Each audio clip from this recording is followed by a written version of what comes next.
And we're live! We're live! Oh, Mark, We are live. We got a battery? interesting, very fun choice for this week. We have a something. We have it's something. We have a something. Hey, we gotta stick to the theme. The batteries. I have for the first time, I have my battery yelling at me. So Mark needs to record. The tables have turned. There you go. But I still have 2 more pieces. Okay, well, finish your pieces and then go get the charger. It says we have 5 minutes, so we're gonna be fine. We're fine. Anywho.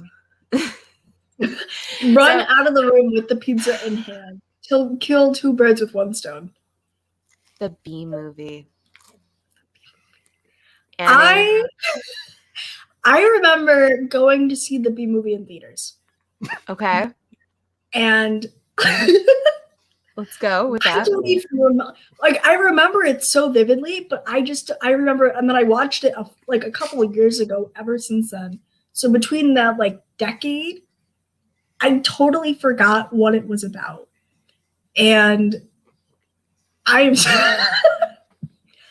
wow. Mark's all the shade in your face. I can see it on the screen, and it's so funny. I remember my mom took my sister and I to go see it, and this was at the point, we were kids, and we'd be like, we want to go see the Bee Movie, and she's like, okay, and it would be like a treat. We'd go see something, and it would be like the latest kids movie or cartoon or whatever, or something that she thought looked cute, and she thought it looked cute, so she took us, and I'm a really big Seinfeld fan. I grew up watching Seinfeld. I really enjoy Seinfeld. And I just remember, Mark, I think we were talking about this last time when Jerry Seinfeld walked through LA with the bee costume on. I remember that. I remember that better than I remember watching the movie for the first time. But I do remember noting how truly bizarre it is. It's so, what was DreamWorks on? Acid. So there's a message behind this film. Oh no, there's a big agenda. There's a message behind it. No. Okay. So I mean, if you haven't been paying attention to the news, science, the world, all that nonsense. So bees are very important to nature, to the world in general, to everything. And bees have been dying off the last X amount of years. And a lot of it, we don't know why, but some of it is humans. It is certain practices that we are implementing. It's the fact that you see a bee, you scream, you want to stomp it or something. But you instinctively want to attack it because you think it's going to hurt you, or there's clearly a message like that in this film, which I can support. I can support that. I'm all for helping the bees. I mean, every year when I plant my flowers and everything, I always put pollen producing, bee friendly flowers out in my flower beds and everything. And I get super mad if somebody kills a bee or something. Cause it's especially if it's a bumblebee, because they do a lot of really important things. Harmless. They don't have the stingers. They can, hang out. But they do good. Why did a bee have to date a human woman? Why did that need to happen? I don't. It's DreamWorks. We don't know why. It's so weird. It's so bizarre. It's so weird. And the voice actor that played Kronk in Emperor's New Groove is also in this. And I think he is fantastic. I think that voice actor is so fabulous. And he's hilarious in this as well. But it's the same guy who plays Joe. Family Guy. Yeah. Oh yeah, he's Joe. He's just in everything, and he's he's got such a recognizable voice. And isn't he in Ted? Is he? Maybe. I think he is. He's like the car salesman. Maybe he looks like a car. You look at Patrick Warburton and you go, "Yeah, this man could sell cars." That dates Ryan Reynolds in it. I think so. And he calls Ryan Reynolds his bitch in it. And everything, and grabs him by the back of the throat and everything. I don't know. Ted's a funny movie. The Bee Movie Boo movie is not.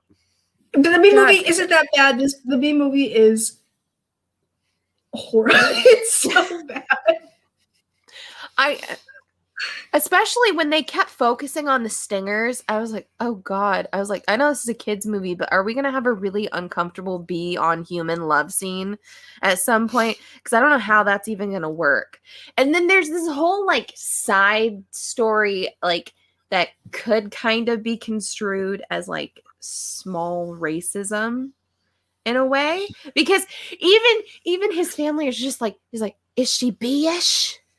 Like, is she Jewish? Is she wasp? Like, is she this? Like, oh, you better not run off with a cricket.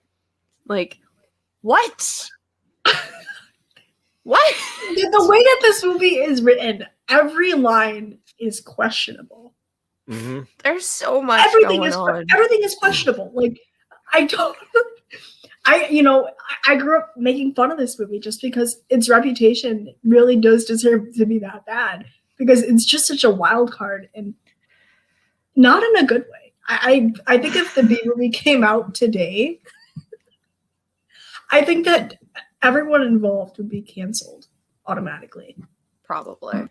Along with bacon. Oh my gosh. We were talking about that article that you were talking about. Everything is not cool anymore, apparently. Oh my, what is and I'm not cool. I'm not cool anymore, apparently. Drinking coffee. Or something that I thought was really sad. Can't wait for a 15-year-old kid to tell me that drinking coffee isn't cool anymore. Like, ooh, what are you gonna do? Like, drinking coffee keeps me from killing people in the morning. You know, so. I'm the same way. If somebody approaches me with my hot cup of coffee, it says, drinking coffee isn't cool. It's like, yeah, you know what it is? Hot coffee in your face. That's assault. Prove it. They're going to be blind. It's assault, Mark. Let's not throw scalding hot drinks on people. Fine. I'll give him a bear. He can throw like a glass of wine at someone because it's cold or warm or room temperature, or like a beer or something. But the moment you get hot drinks involved, I don't know, that causes damage. Ants movie? Do you remember the movie Ants? Oh god. Fish Tropic brought up the Ant movie. So the Ant movie and like A Bug's Life were two like insect films that came out like I think one after the other or roundabouts the same time almost. Yeah. And like then the B movie came out like years later, and it kind of like such a weird pick with animated insects, and it's just so weird. It's such a weird movie. Like, it's truly weird. It's not one of those weird movies where it's like it's so bad it's a masterpiece, you know? Right. I mean, it's not The Room level bad. It's not Meet the Feebles level bad.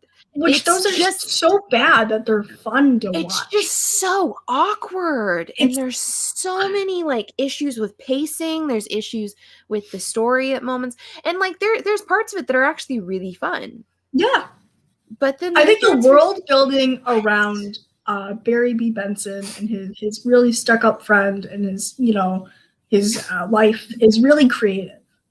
How they go through the hive and they have like this whole corporate type lifestyle, how everything is very mass manufactured. I think that's really a fun way to portray the lifetime of a bee. Yeah, Drew. Canceled. Drew Manchu just said canceled. Drew Manchu is officially canceling the B movie over a decade later.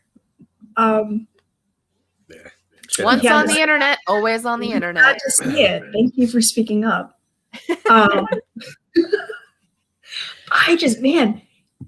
There are some interesting parts, and then the bee goes on the date with Vanessa, and I'm like, what's going on? Yeah. Like it's a full-blown date too. I was like, at what point? They're even like flying together because she's in that glider. Yes. He's flying, and it's like, no, what? Or when they're on her roof and Yeah. they're having rum cake together, and that guy is changing the light bulb up there. He's like, miss, are you okay? He actually tells her, he's like, are you okay? And he keeps looking over at her like, crazy woman. I just think the funniest thing about the whole kind of chaos of that relationship is that the berry can't accept that humans eat honey. Like, not like bees are like on the borderline of extinction, or there's a problem with global warming, or anything else like that. All It's over just him. like I mean, at the he can't time, though- process. Sorry. He can't. I wish I was with pun intended, I wish I was a fly on the wall in that writer's room. Just to be in that pitch meeting, be like, yeah, I want to be the guy that greenlit this, you know? Because it is that bad. It is that, like, you like jazz? That will always be ingrained within me. What's wrong with jazz? That is one of the funniest lines in the movie. So there's a story in this movie that I think could have really redeemed it, Okay. and could have made this a perfect film.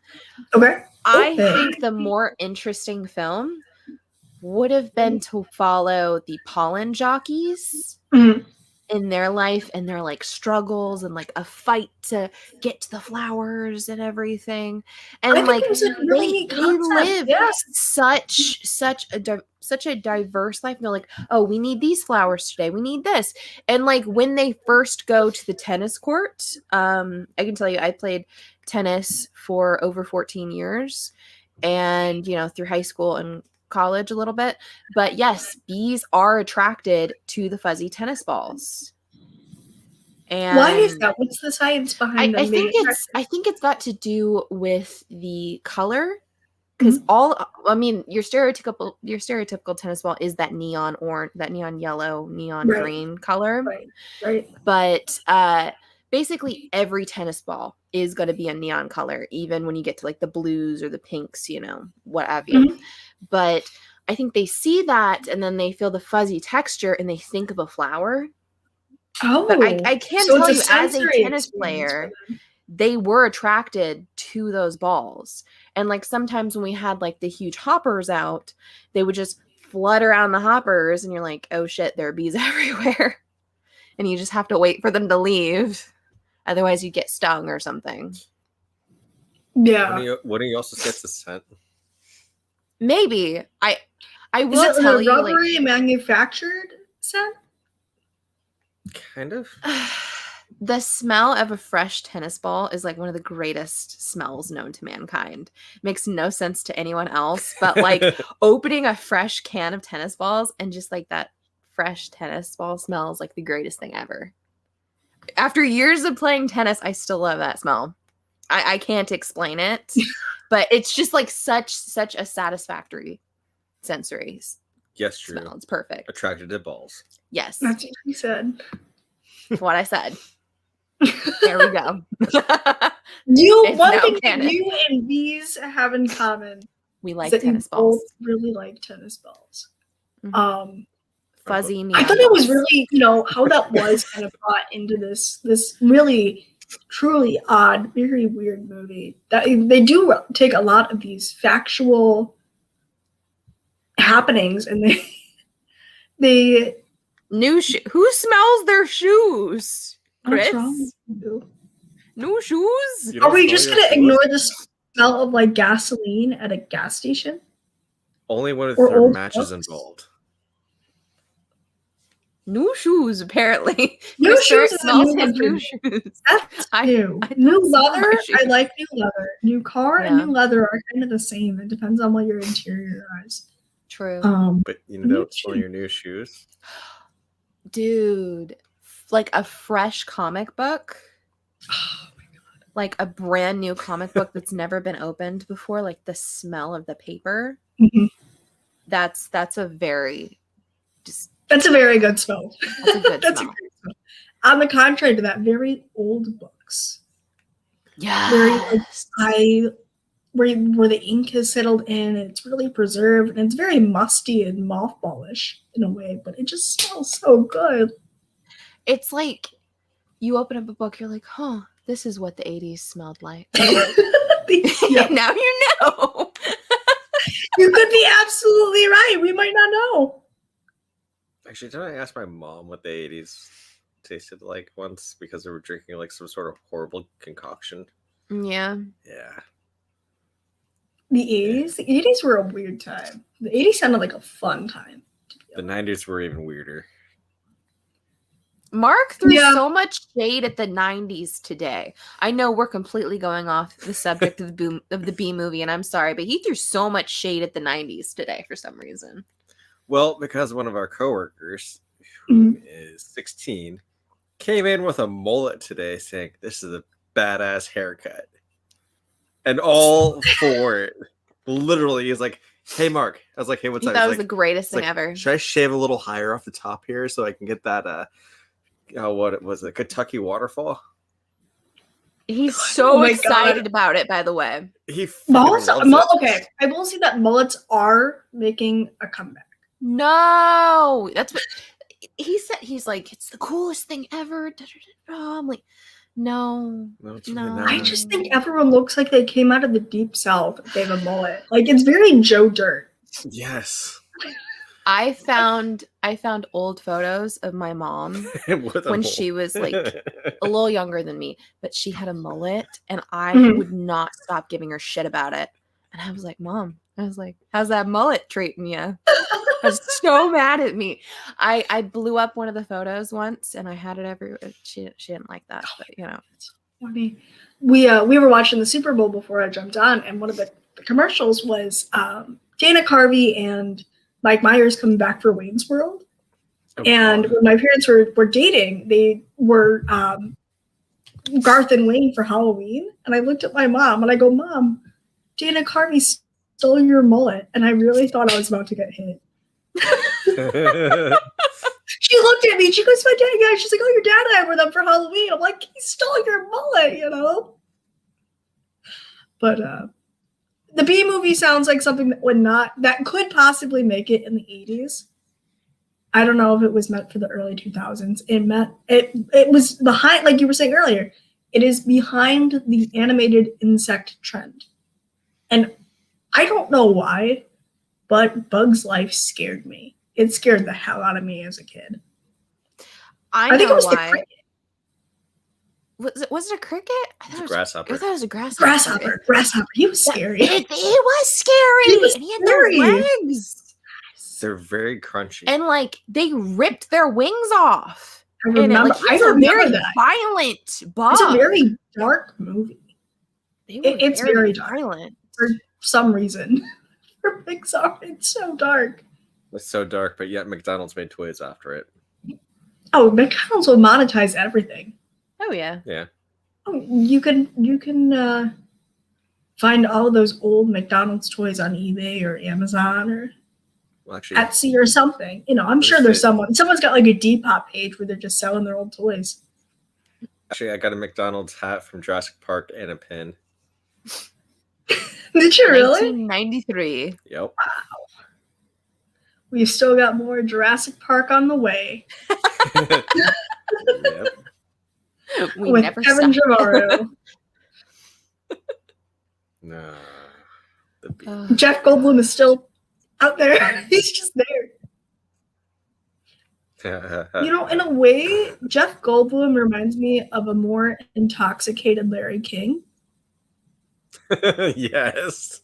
Like a more That's very true. condensed version. Because Jeff Goldblum was very R.I.P. tall and very Larry King. flamboyant. I love Larry King, dude. He was in the Bee Yeah, Movie he just too. passed away. That was a fun. I liked that scene. Because I know that Yeah, relationship he's- that Jerry Seinfeld and Larry King have is very, very, very dry comedy and very satirical. Like even if you look at their old interviews, I think when Larry King passed away, I was going through Twitter and it was the interview that had Seinfeld promoting the Bee Movie. So it was like circa 2006, 2007. And they're going on and on and on about Seinfeld, and Larry King's just ragging on this guy. And he's like, no, my show is very serious. Larry David and I worked very hard. We are our own entity. And you just see Larry King with that one expression that he has. And he looks into the camera and he goes, the B movie will be in theaters. And then he just cuts the interview. Oh, That's so yeah. We lost a really good interviewer. We did. We really did. I remember watching him on like PBS after Arthur and Caillou would come on, and I would know that would be like that time change because I'd have like the dotted map that he used as his little backdrop. Oh, yeah. And Did you ever watch Wishbone? I did watch Wishbone. Yes, dude. My first dog was named Wishbone. Yes. You have a little stalker. What's the story? No. Like, okay, so he wasn't a Jack Russell Terrier. My Wishbone was half Australian Shepherd, half Welsh Corgi. Actually, a really funny combination when you figure out that the Welsh Corgi was actually the dad. But apparently, he knocked out the few female dogs in the neighborhood. But I don't know how that happened. I don't know. But it was very much what's the story, Wishbone? And I used to always like scream whenever I saw him, like, what's the story, Wishbone? I loved Wishbone. That was a good show too. Yeah. I remember watching like Lassie and Old Yeller and all those animal-based shows. All those pet-based shows. Homeward Bound. I used to watch Heartland. I was talking to Ledge I think it was yesterday, and he was telling me about his Red Dead horses and how, he was talking about his Black Lightning and his Silver. And I was like, I used to have a horse that was like Black Lightning. And then he was like, oh my God, you were on Heartland. I was like, very close, but not really, Wait, what was that? Am I still talking about why is this like a high volume topic, the B movie, now that we put it out there? The B movie. I'm looking at our chat and people were like, talk about the B movie. And I'm like, this is like the first time that you've expressed interest in our bad movie. It's so B. Larry King carried the show. And then Chris Rock was there for some reason as the mosquito. Yeah. Yeah. Yeah. He and DreamWorks have a really interesting relationship because he was Donkey too. Yeah. Yeah. I don't know. Is it like a Disney thing where they lock you in for life and you gotta be a voice actor for them forever? Maybe. Because he did all of those Shrek movies and then I mean, I'm sure it's gotta be a decent paycheck. Yeah. It's gotta be. And considering for like a voice acting gig? He looks at his phone. He's like, "Oh, Dreamers are calling me again. Hold on. Don't release what I said off screen." Can we have an uncensored role of just Chris Rock as the mosquito going off? Yes. Whenever I think of Chris Rock, I always think of him and Antonio Banderas as Donkey and Puss in Boots doing their own version of Livin' La Vida Loca. Why did all I had that on my iPod for years as a teenager. For some reason, I loved that song. Until I got Did you really? Yes, I did. Okay. I had that, and I had the Shrek version of Holding Out for a Hero, where excellent. Yes, Excellent. those two songs I had stuck on my iPod for years. No matter what generation I had, I kept putting it on there. I think that with every they were fun, really poor quality movie that DreamWorks puts out, they compensate that with a bitchin' soundtrack. Like their soundtracks always go so hard.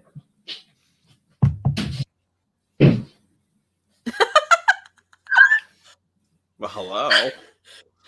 Hi, Annie's sister. She walks in with her beanie like this, with her hair tucked here to make bangs like a guy, and she's soy boying it up in here. I saw it on TikTok. Can I show them? You look very masculine, Melissa. I can't sit on my phone. What is it? It's Cat and Mark. We're doing our. Hey, listen. Do you remember the B movie? Of course. It's a Would you bee dating a woman. What Do are you your remember thoughts on the Bee movie? Talk to us about the Bee movie. As long as you're here. It's a bee. People were obsessed with it in high school for some reason. And my senior year, our planners, because we were the Hornets, Uh-huh. had the Bee movie be on it. For no That reason. is true. I remember that. So like That's neat. every year, you know how like I don't know if you guys had it when you were in high school, Here, I have mine. but our high school would give us like these planners, Yeah. and it would have like all of the like important dates for the school, Yeah, like all the finals, events midterms, and everything. like, Yeah. dances, football games, basketball games. Yeah. And I guess I remember this because everyone was losing their minds because it was the Bee from the Bee movie on the inside, and we did like a school-wide vote to have that happen. There you go. The DreamWorks didn't come after you guys. How they didn't come after us is a miracle. Especially like I if don't- they're mass producing that. Yeah, that's what it was. They were making hundreds of I They know. were just like high schoolers have no common sense whatsoever. So we were just like set, like it was like for like the first 2 weeks of that year, whatever. It was all anyone could talk about or think about. Everyone was getting back into that B movie phase. JK. But yeah, I don't know. Did the B movie have a stellar soundtrack, or was it just like the Shrek movies that got a little love? See, I think it was just the Shrek movies because I don't recall any like killer songs in this. I don't really off remember any songs at off all being in the the top of my movie. head. I don't remember any really cool songs. Well, I mean, the killer song we all heard was the Sound of the was Semi. fine. Squirrel. The score was fine, but I just don't really remember any like. I don't think they wanted to put down the money to buy the rights to any song to put in the movie. Yeah. Well, because they probably had to pay Seinfeld so much. I mean, not Seinfeld. A lot of people. Yeah. A lot of people. Didn't they have wasn't Zellweger in this? Renee Zellweger? I think she was. Wasn't she the voice actress for his girlfriend or whatever? In this? I think you're right. Yeah. So yeah, they yes, probably she just had to was. pay a Okay, buttload okay. of people off, So- so they couldn't afford a soundtrack. So when I first started watching the Bee movie, I tried to turn this into a drinking game, which I didn't get very far because I couldn't figure out what kind of rhythm to do for this. But Renee Zellweger started to talk, and I instantly was like, oh, okay. So she ruined Texas Chainsaw Massacre. Let's see how far she can go with bees. You know what? She went pretty far with the Bee. Like unnecessarily far. They did go on dates. They had a whole relation. The Ken was threatened by the Bee, which is that just kind of gives way to so many more other She issues. broke up with her boyfriend. She broke up with him on yogurt night. They had yogurt night They had together. yogurt They night. were a couple He was so upset about it too. about Was missing this out like, on oh, yogurt night. That was okay. Yogurt night was the one scene that I was like, this is the greatest thing ever. I love this scene because he's so upset. He's about ready to cry over yogurt Angry. night. And But- oh my God, his resume and all of his special skills. We could have an entire sequel to this that's just his resume and him trying to find jobs because that's the funniest thing ever. So funny. Like there is more detail given to the resume than there is the rest of the movie. Yeah. All of his special skills. Special Eating food with chopsticks was one of those. And she's like, I don't think that's a special skill. She was so critical of him, and for what? Dude, you know your boyfriend's unemployed. Okay, he's unemployed and he thinks he's That better was at tennis than he is. Okay, let him have this.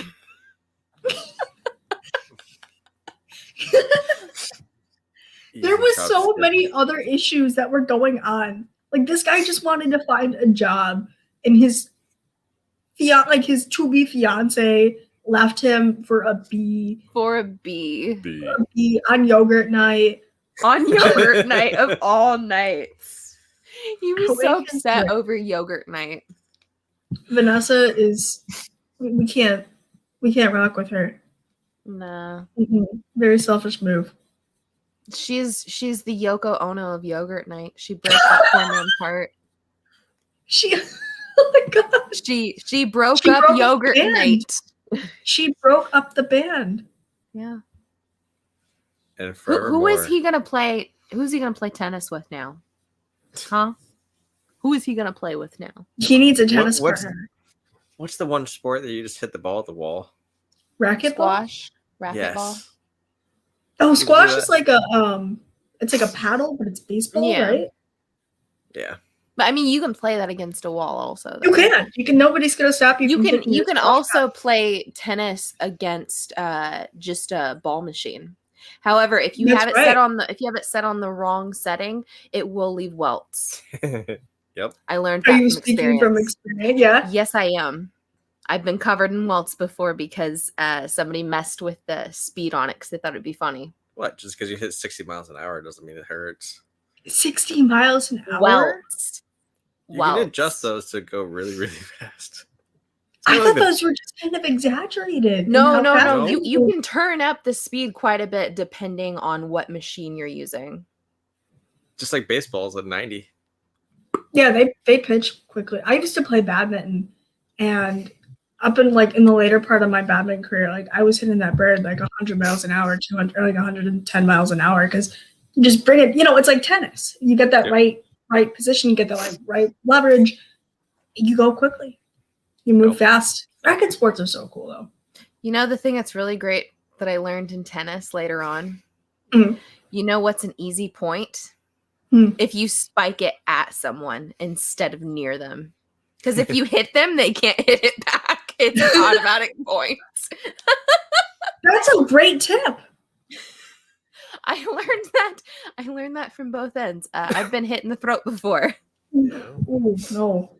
Yeah. I recall going to school and getting ridiculed quite a bit because everyone thought it was a hickey. You're welcome. It was not a hickey. Sure was It was a tennis ball. Yep. Mark right there. Yep. Tough by one. Mark, if you could leave something the size of a tennis ball, that's very impressive. Mm-hmm. I'm gonna do Nah. it for you. Nah? Nah. Nah. Nah. Okay. Just saying. But the B movie, everyone. This So, kind of like, keeps going. You know what though? Would you want to see another B movie? Or even would you want to see Yes. it maybe remastered or the No. modern? so You I have- would watch another B movie, but I would not want to watch another B movie with this same main character. Okay. I would, like I sauld before, I would like to. You want to either see the Polly Jockeys. I would love to see the Pollen Jockeys. I thought their story could have been awesome. Like, especially like the whole bro mode, and they're so idolized and everything when they go back to the hive. But then, they're kind of screwed out there. I mean, you don't know if you're gonna come back or not. It's a pretty dangerous position to be at, and especially rain. You can't fly in the rain. That was a big deal. There was a lot of these points that were touched on that were not really expanded upon, and they could have been. Mhm. They could have really taken this movie in a different direction. I- Would it have been good? I Probably, maybe, probably not. I don't know. If it was in the same vein as this one from 2007, no. I think if they had instead focused on just the bees in general, instead of like this one bee going out into the human world and being so like immersed with this one florist and him wanting to go in this legal battle, and apparently like they can talk now to humans and all this nonsense. Yeah. Like, if honestly, like, I think the reason why like movies like Ants and A Bug's Life, in my opinion, were better films is because they were a bit more plausible with the idea like, oh, you can talk to other insects or like other creatures or something. Or like they're still going through realistic things for whatever insect it is. I mean, pretty much realistic things. But this, it's like, oh, a whole group of bees can just fly right next to a jet and not get sucked into the engine. Like, can bees even fly at that same altitude and at that same speed as a jet? I don't really know, but it doesn't seem very plausible to me. That's a good question, because what is the altitude of a jet? Like 400,000 feet or 40,000 feet or something like that? He's got bees up. What are you looking at? I'm looking at the bees that instead of pollinating flowers, they instead ingest meat and make honey off of that. So technically it's blood honey. I've heard about that. Isn't that pretty rare though? But these things, no, it's not that rare. Actually, there's a lot of them. I thought it was rare to have blood honey. This is the first time I'm hearing of blood honey. Is that a regional thing? Is it a species thing? Seems like it's from New York.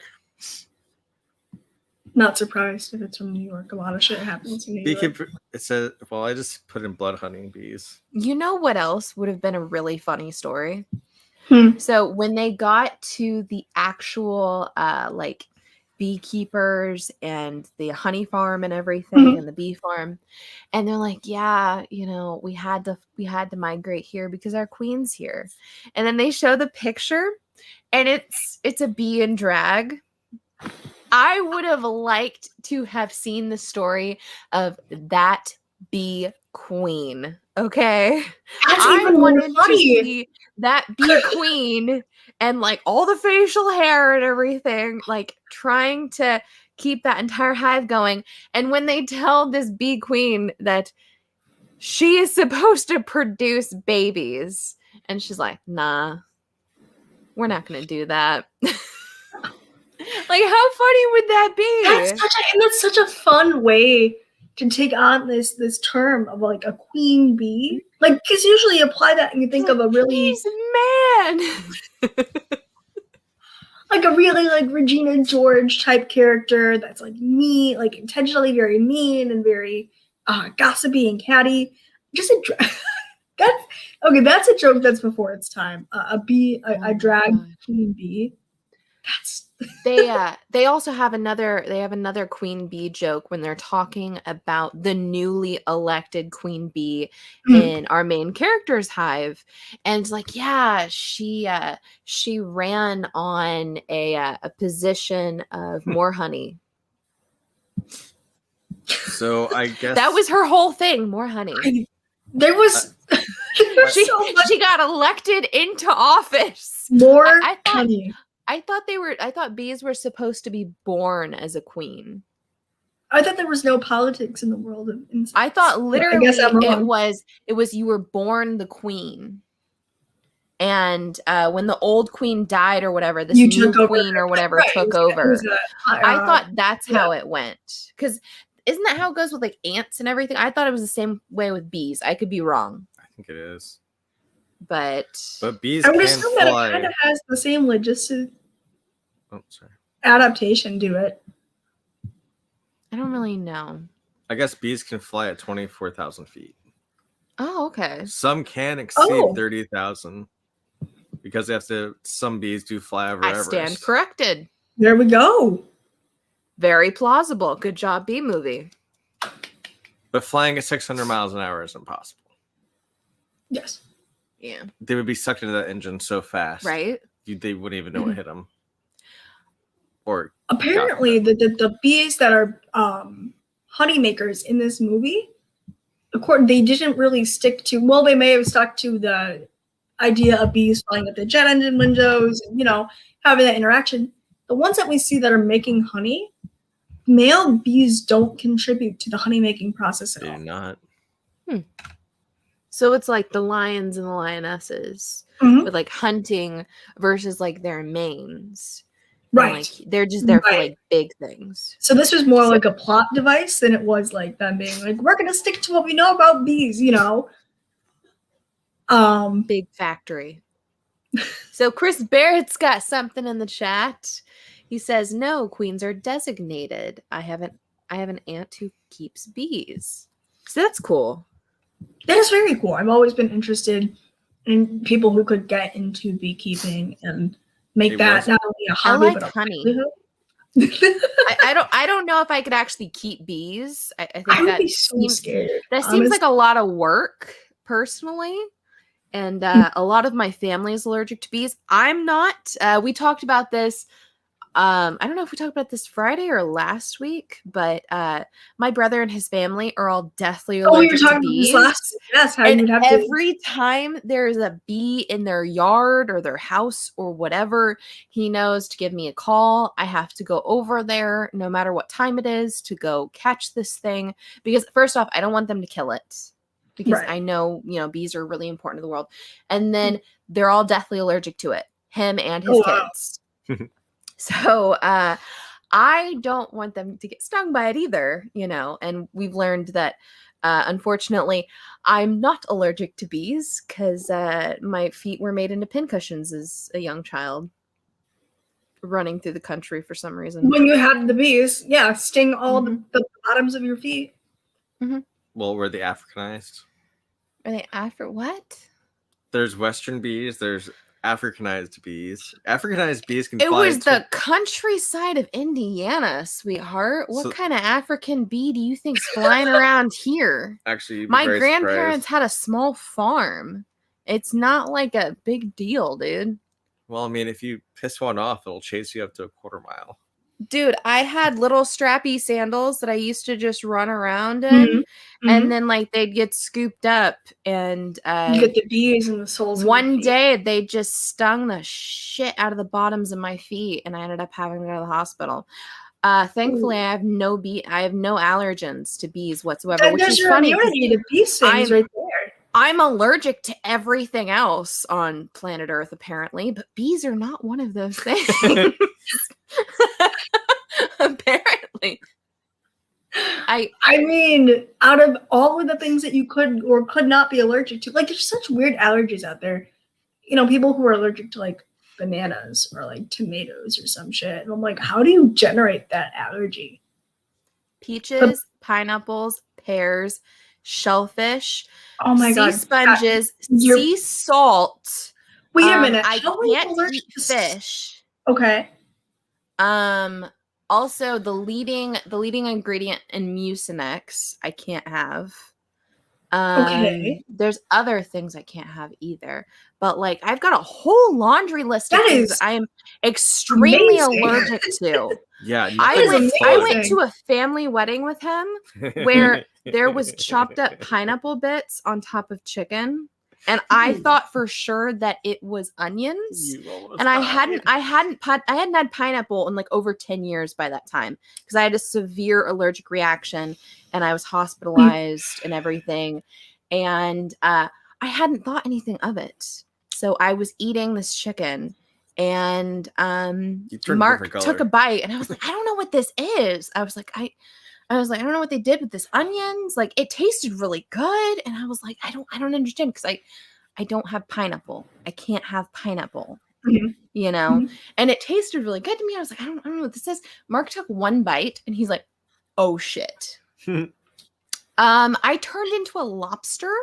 I did not have an EpiPen on me at the time. Oh no. So I, with my mouth and everything starting to swell and my throat and everything starting to swell, because it's one of my worst allergens is pineapple, is I had to go to the bride and groom, his aunt and uncle, and I was like, hey, lovely wedding. Congratulations. We gotta go. I have to go to the hospital now. You know what? I bet you made that wedding for them so much more memorable because you walked up to them and you're like, hey, man, I got a dip. I had pineapple. I will tell you, every time I go to a family event, everyone knows that the pineapple, which everyone in his family eats pineapple and they love pineapple, they know the pineapple has to be in its own separate thing. It cannot touch anything. Lesson learned. Or most of the time it's in his own separate room. His mom is so stringent on the pineapple, especially. She's just like, the pineapple cannot touch anything. And the second it does, she's like, Katie can't touch this. She gets so mad about it for me. And So I'm like, can you it's have fine. like imitation pineapple or imitation like shellfish or I don't even try it. Okay. Like I guess technically I could have fish, but it always throws my stomach off. Mhm. I don't know. I know sea salt like screws up like my tongue and everything and just gets really big. Are you okay with like iodized salt though? Or like Himalayan salt? Yeah, I've got like I do table salt, no problem. Iodized salt, no problem. Okay, good. All right. You know, but yeah, sea salt, when a lot of restaurants started switching over to sea salt because they're like, oh, it's healthier, da da da. I'm like, is this iodized or is this sea salt on this when they make it? Because if not, can we not make it with this? And I remember one restaurant I went to, the waiter's just like, well, what's the difference? Da, da, da. I was like, I'm extremely allergic. So can we find out? And if so, can we not make it with that? And she's like, oh. And I had to like run back into the kitchen to see. Because like it was really funny because the waiter got really shitty with me about it at first because I was asking all these like random questions about a few different things, which I have to do when I go out a lot. And I know it's really annoying when it's like you go through like a bar menu and you're like, okay, what doesn't have this? What doesn't have that? Like I can't have tequila, or at least the majority of tequilas, because typically tequila is brewed with pineapple. Okay. That's the most common thing that tequila is made with. Okay, so it's the agave and the pineapple. Wait. Okay. But you can have agave. Yeah. Because agave is a really large component of tequila as well. Yeah. Like if you do a tequila shot, you have the salt and you got to do the lime and it's a whole process, you know. It is so you much can't just shoot the tequila and be like, I feel good, you know? I mean, you could. That's what I do every night. I know how excited he was when he found tequila that was 100% pineapple free. Ooh. And he's just like, yes. And he just lost it. He's like, this is safe to be in the house. Like, okay. So all of the things, just to tell you how great Mark is, all of the things that I'm extremely allergic to are some of his favorite things. Yeah. That's a huge sacrifice. No, I still tell him he's allowed to have them. Sure. Just, he has to like brush his teeth and like, you know, not breathe on me or anything really. I have to brush my teeth, wash my face, wash my hands. Yeah, like mouthwash, brush them again. I'm saying like hives, breathing problems, all of it. And it's like, it's not good. It's not good. I know Drew Manchu knows my allergy issues. He's got those allergy Drew was issues too. Drinking pineapple tonight? Well, no, he can have pineapple, but he's my shellfish bro. No, I know he was drinking a pineapple cider. He sent a picture out this afternoon. Oh, is that why you guys were talking about cider? Mm-hmm. I love ciders. Like that's it. That's it for me. Sours and ciders. I was like, are we getting drunk for bees? I was like, just let me know because I'm totally down. Just let me know in advance. That's all I said in the chat, and no one responded. I looked. I was like, drunk for bees. I just saw you guys talking about cider and like hard cider and like everything was getting thrown in there. Oh, no. And I was like, oh, we're getting drunk for the bees. I will tell you this. The last time I did see the Bee Movie, it was like a little over a year ago, I think. And I had some friends of mine who had visited me. It was right after my roommate moved out of my college dorm. So I had like my dorm to myself. It was like a 12 by 15 with really high ceilings. Beautiful dorm. I miss it. And I had my fridge and I had all my stuff. So I had taken over the place the moment she left. I was like, goodbye forever and don't talk to me, Goodbye. Like she was packing up and I was moving my stuff out. We did not get along. But my friends who came and visit because I had an empty bed, they brought a bottle of vodka and they left it. So I was like, this is mine now. So I remember texting my friend at the time who lived down the hall. And I was like, hey, so-and-so left this with me. Do you want to watch something like bad, really terrible, and drink with me? And she was like, yes, let's do it. You got to pick what we're watching, but I go, okay, I'm bringing the booze, so I get to choose, and she's like, that's fine. So I went, I knocked on the door and she opens up the door and I'm standing there. I got my bottle in one hand. I'm just waiting for him to ask me. She's like, Andy, what are we going to watch? I was like, we're watching a B-movie. Yes. It wasn't even like the door was halfway open. I was like, guess what we're gonna watch? I was obviously really getting ready, and I think we made a game out of it. We had you would have to do a shot after every time something ridiculous. Every time they said the word "B." Oh, you didn't make it through the movie. I guarantee you did not make it through the movie. I'm gonna tell you right now, there's no way. No, you know. It was, we got halfway through the battle and we looked at each other and we're like, do we keep doing this? Why are we doing this? But that was when you're like, it made the movie so much better. Oh yeah, I guarantee it did. I bet you were feeling great. I had like my chaser in one hand and I had the thing in the other and we pass it back and forth. And every time they'd see me, we're like, B, Drake, and I have no clue how anyone around us was like not gonna call any, because we were so obnoxious and so loud. We would go, B, Drake, and it would be so like broken. But it really did make it a lot easier to watch. Oh my god! It was going in and watching it like so cool.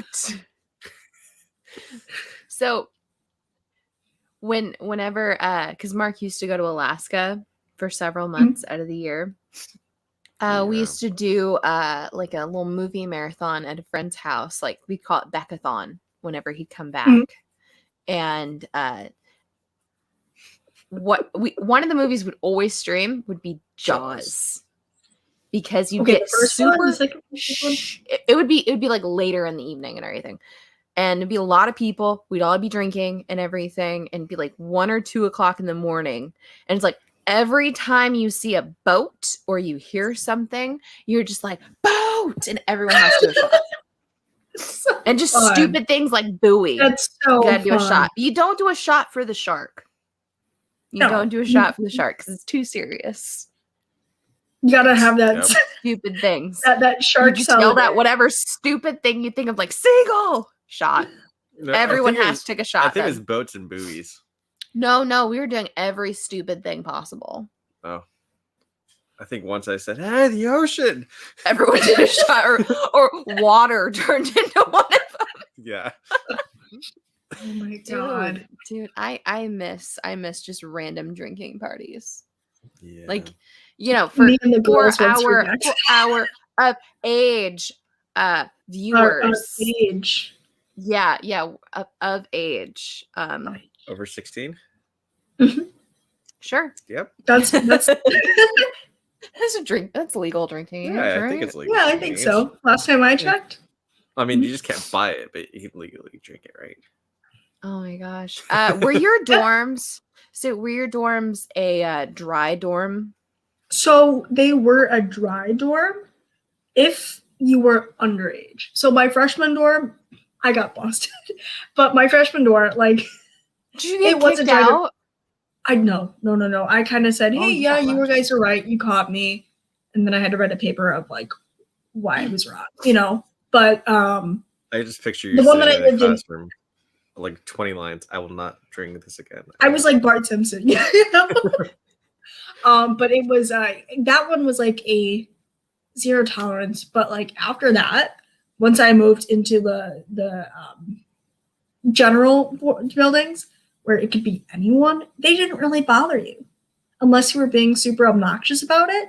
So if you were of age, like you could be very vocal about having hard drinks. So like this year I would walk in and I'd like have knock on my, whoever's up next to me. I'm like, hey, we got such and such in the room. You could come on by, and that would be fine because, I'm not causing a problem. But like last year I would have people bring things to me, or I would be really careful about how I brought things in.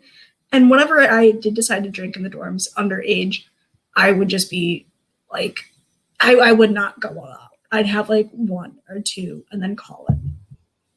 Dude, you got lucky. So I went to Ball State. Mm-hmm. All of the dorms while I went there, even the 21 and over dorms, were all dry dorms. You were not allowed to have alcohol inside the dormitories. What? So why? Having smuggling alcohol inside those dorms, like we stuck them inside sweaters. I used to put them inside my tall boots. There you go. That's a great idea. Put them in like my weekend bag and just kind of meander through. Like, dude, you said you just had a bottle in your hand. I was like, oh God, did your RA do something? Like what? I recall my RA pounding for a random inspection at my dorm when he was there. He had just come back from Alaska. We had several bottles of vodka and a lot of different spritzers and everything sitting out. I was like, shit. So just grabbed everything up and just threw it in the closet as quickly as possible on top of a beanbag chair that I thankfully had in there. So nothing like shattered. But I just like threw blankets and like all my dirty laundry. Like I dumped my hamper on top of it and everything and just made sure that it just looked as like unkempt as possible in there before I opened the door. And my RA asked me what took so long. And I couldn't come up with a better reason. And Mark's just like, we were hooking up. He's like, yeah, it takes me a minute. Sorry. That's really what he said. He was like, takes me a minute. Like he hadn't moved from where he was sitting, but it was so funny. Like I was just struggling for a reason to come up with, and he's like, yep. You say, you know what though? If that's what does the trick, if that's what gets you by. I remember when I got caught, it was my couple other friends and then a couple of guys that they were seeing at the time, and they had brought first of all, they were super obnoxious about it. So they like came in and they had like Trader Joe's bags and they were rattling everything around and they had their speaker going, and I'm like, this is a horrible idea. I was like, oh no. And we're hanging out where the night goes on, and my friend, her roommate came to my door. And she knocked on my door and she said, hey guys, what's going on? And I said, hi, we're just hanging out, having a couple of drinks if you'd like one. That's fine. You can come sit in here with us. It's just us. And she goes, oh, no, thank you. And then she left. I'm like, okay, that's fine, About 20 minutes later, I hear the boom, boom, boom, boom on my door. RA on duty, open up. Yup. I was like, holy shit. So we took a bunch of it was wintertime. So we took a bunch of heavy winter coats and we threw them on top of the boxes and the bags and covered everything up underneath. I had my bed lofted at the time. So under that, and I put it like by my dresser. So they really didn't think of anything of it. But what we didn't notice is that there was a bottle cap laying face up in the middle of my floor. Oh no. So I was like 8 or 9 in at the time. Everyone else was pretty gone. And I said, hi, I opened the door. I'm like, hi. I'm slurring. I'm kind of half with it. And I'm like, hi, what's going on? They go, oh, we got a noise complaint. I'm like, oh, okay, we'll turn the music off and we'll have a nice night. And they go, have you been drinking tonight? And we all said no. And then the RA goes, can I see the what's that on the floor? And I was like, okay, you can take a look. And at the time, like I had medication for personal stuff as well. So I'm like, look, if you're going to look around, I have medication. I don't want you guys going through my stuff. And they're like, okay, we're not going to go through your stuff. So that means I wouldn't be moving the coats around and whatever. And they pick up the bottle cap and they go, this is a Smirnoff Ice cap. And I go, yeah, I keep it around for decoration.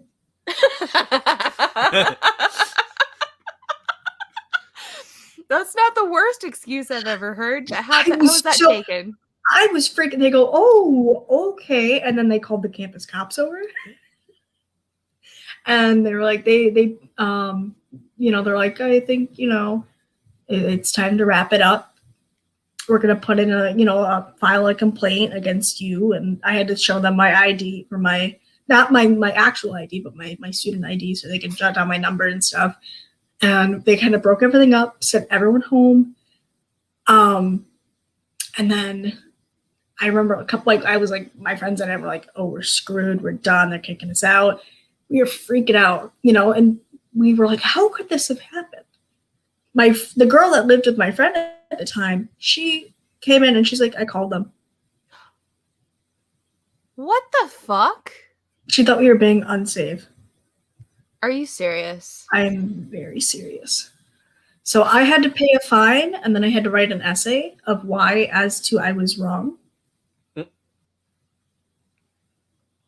I'm sorry. I still see the. I still see the. I would have probably attacked her right there. I took every. I would have hit her so hard.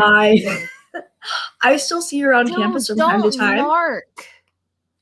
Here's the thing. If you don't want to do it, that's fine. It's totally fine, whatever. But don't marsh someone else's mellow. Really? And if you had a problem, we all had our phones on us. You could have easily taken one of us aside.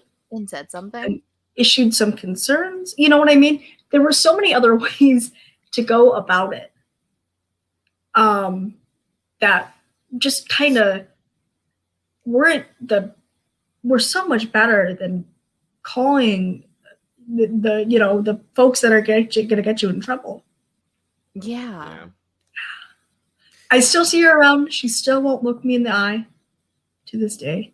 I'm gonna tell you what it is. Fuck her. Pardon my French. Pardon my French, but I will tell you, as someone who lived in the dorms and all that and everything in dorm life and all that goes into that. There's nothing more terrifying than hearing bang, bang, bang, RA on patrol. Open the door. There is nothing more terrifying than that. It's so scary. It is so scary. Oh God, dude. My RAs would not hear this. Oh, I don't want you going through my stuff. No, they'd go through all your shit, no matter what. We were living in the dorms. They were going through it. Which is why we threw dirty laundry on top of stuff. They're not going to touch that. They don't want to. No, they're not. We have a written thing, in the student handbook or whatever. It's RAs cannot legally touch students' possessions without consent. Even I'm leaving for spring break, winter break, when they do our room checks, I cannot how I leave everything to go.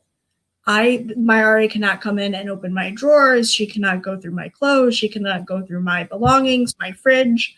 They just have to take your word for it, honestly. Which now that I get to, now that I can have liquor with me, it's no fun. But they will crack down on smoking anything in the dorm. Yes, we weren't allowed to have a candle. Yeah, that one, because I remember my freshman year, the girls who lived next to me, it was 2 or 3 in the morning, and they were smoking, and it got so obvious they were smoking that their plan to counter the attack of the smell was to burn something in their microwave. So they burnt, I think it was a toaster waffle, and they set it on fire, essentially. So I remember I remember waking up and I was like, what is going on? Their fire alarms were there. The lights were on. I heard people running around. I heard the toaster or sounds the expensive. microwave. And I waited until the firefighters left. And I went over and I was like, hi, is everything okay? I smell something burning and there was a lot of commotion. Are you guys safe? Do you want to come in my room for the night? Like, what's going on? And they're like, oh, no, we're just really high and we needed a distraction. I was like, oh, okay, have a good night, So they didn't, did they evacuate you No. guys? No, Oh, they went to where go were check they? it out, but I was like, what happened? Like, what did you do? And like, they told me the same thing I told you. They're like, yeah, we got a little bit out of hand, so we need to cancel the smell. And I was like, oh, okay, We had something kind of similar. They burnt popcorn and it ended up like setting fire to the entire microwave somehow. I don't know how they managed that. They were so high, they just kept resetting it. I don't know what they did, but they had the entire microwave on fire. They no. they went through and they evacuated the entire dorm. Oh wow. They had RAs literally unlocking the bathrooms and screaming at people who were like in the showers or whatever to get out. So there were people that are like in their bathrobes or like a towel down Running there through these halls, yeah. downstairs and everything. And I recall they found the people responsible. They found the pot. And not only did they press charges, but they were also kicked out of the dorms. And they dealt with issues with the school as well. I don't know if they ended up getting kicked out or if they were just put on like probation or something, but like Ball State did not deal with any of that nonsense at all. Oh no, it sounds like And they were like totally for non-tolerant. for a party school, Yeah. my freshman year, it kind of really set the tone in a bad way when a visiting student from IU OD'd at Ball State at a party. And then everything from then on out, it was your parties are going to get cracked down on. This is going to get cracked down on. Frat parties, da-da-da. Just to tell you how crazy things got. He got a call from a tattoo parlor at 3:00 in the morning. And the artist is like, hey, so I found your number in your girl's phone. It's like, so she already paid me. I'm not giving you the money or anything, but do you want her to get this tattooed on her back? It was going to be a large Charlie the Cardinal, which is our mascot. Was it chirp chirp? Chirp, Yeah. chirp, chirp. It was going to be on my back. And Mark said no. And they locked me in a closet with the squeaky toy until Mark got there to pick me up. I love that. So I still have the squeaky toy somewhere. I don't know where it is, but I still have it. You got that? But You could have got that tattoo or the squeaky toy. But what is it, by your sophomore or junior year, getting stuff into the dorms was so much easier. So what I used to do is I used to go out, buy a 2-liter of like Sprite or clear soda, drink it all on the way there, and then fill it full of whatever alcohol. That way, That's really smart. You can see a clear bottle on the top of the refrigerator. They would never open it. They would never know. No. They wouldn't know. What are they going to do? Ask to see the bottle of Sprite or 7-Up or Sierra Mist or whatever, Or I made sure that if it was a Sprite, it would be like a Smirnoff Ice because that carbonation in it. So then it would look like the soda as well. Yeah. There you go. See, whenever I wanted to do something like that, I would always just premix. So I would drink like half a bottle of Coke or half a bottle of Pepsi or something and take Midnighter and take like rum or vodka or whatever and mix it in there ahead of time. And then I would walk in with it because you can't tell me that there's anything in there. I'm just bringing a bottle of my good old American soda, Go. Oh, well. You're like, I just got my caffeination. Actually, what else did you do? I just need. Yeah, pre-mixing. We did that too. What was it? Blue raspberry Powerade and vodka. Oh gosh, yeah. Like yeah. It was Hangover in a bottle. a 25% vodka and the rest was Powerade. I watched on Friday. I met my boyfriend's friends for the second time. One of my buddies rented out a bar for his birthday. We all decided to go, but my sister drove myself, my boyfriend, and my boyfriend's friend. And they insisted that we stopped at the liquor store on the way to the bar. And I was like, okay, sure. Pre-gaming it, Yeah, yeah. we were pre-gaming in the car.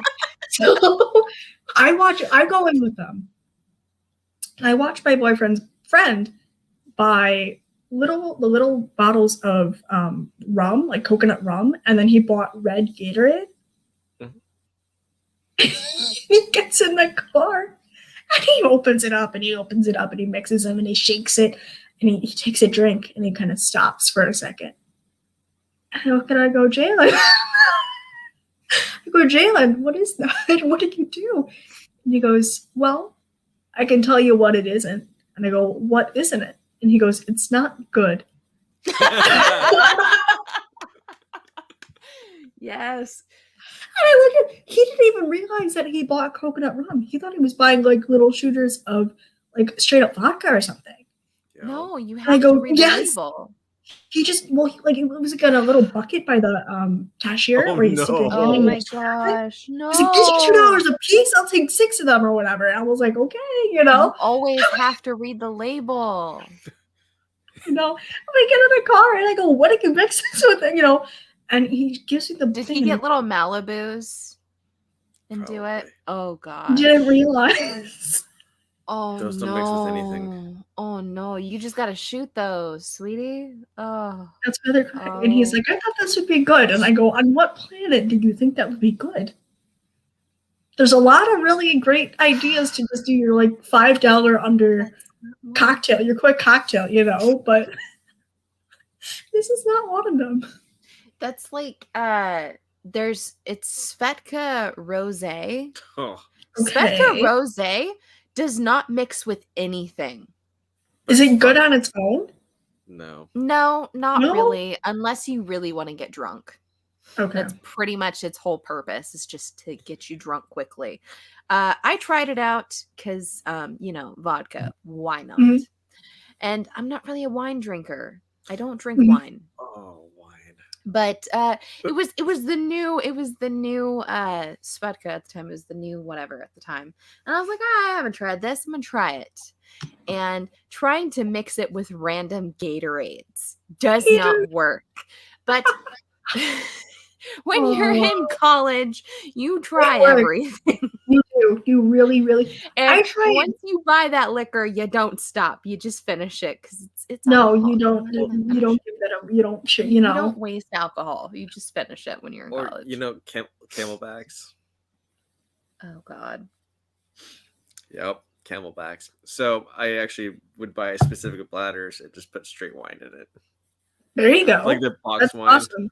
Yeah. Box. Oh, God. Or even the worst part was the box wine, how it has the bag. You just take the bag out of the box and you stick it in your Camelback. No. It was even worse than that. You would take the bag out of the box and you would duct tape it to your belly so that way you could walk into events, and you wouldn't know because you think you're fat.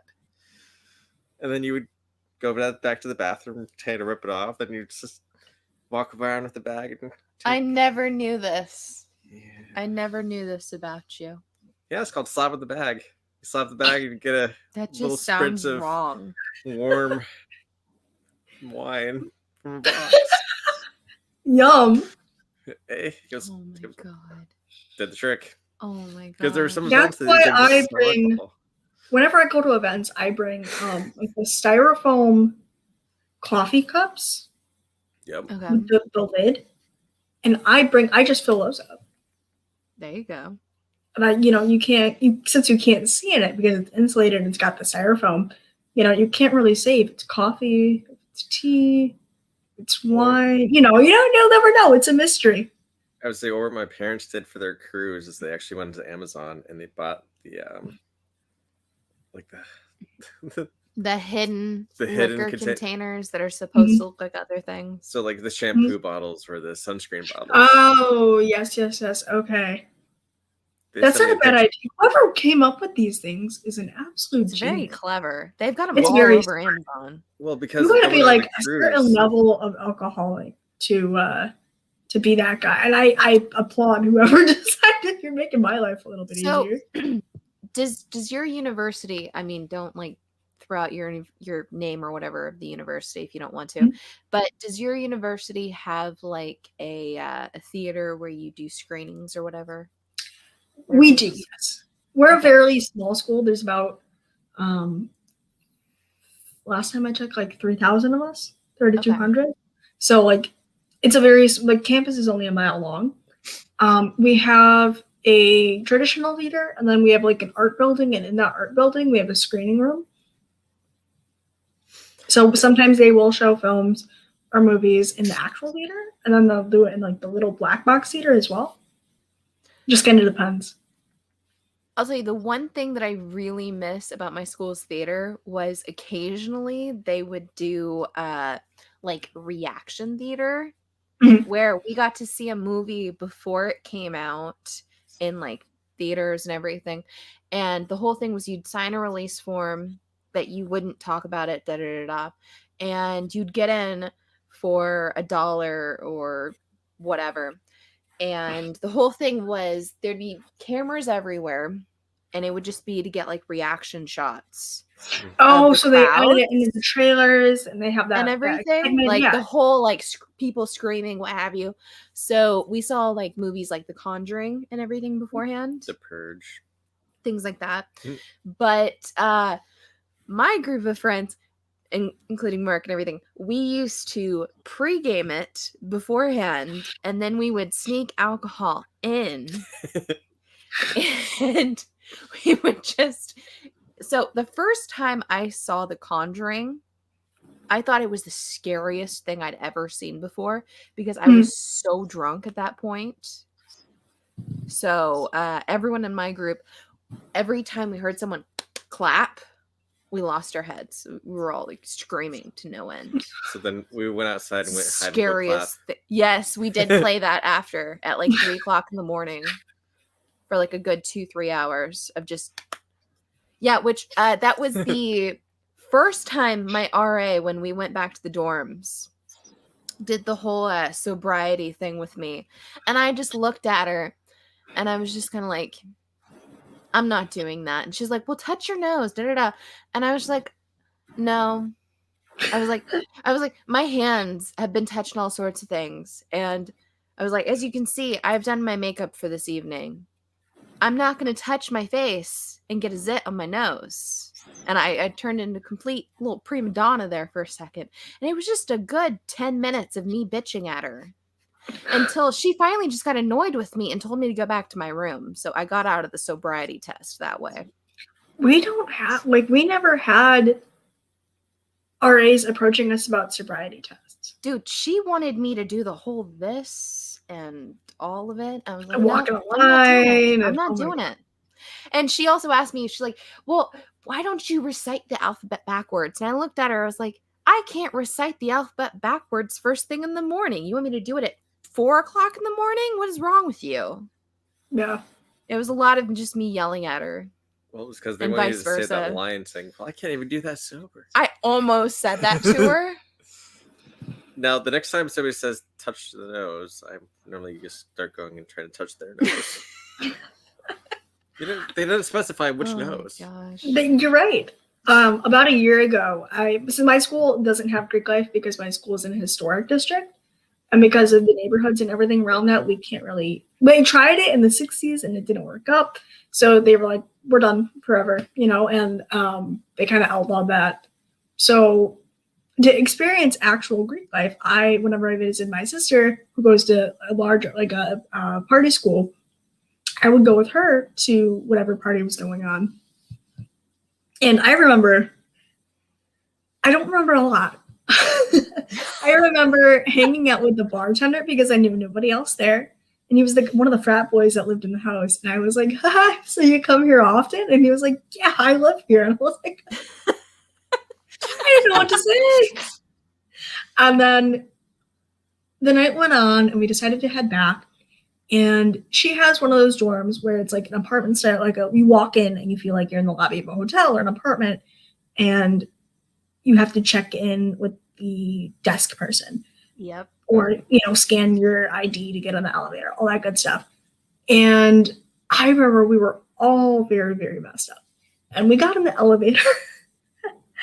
And I just remember saying, oh my God, I wish I was sober right now. And whoever was working behind the desk heard me, and they go, wait, hold on.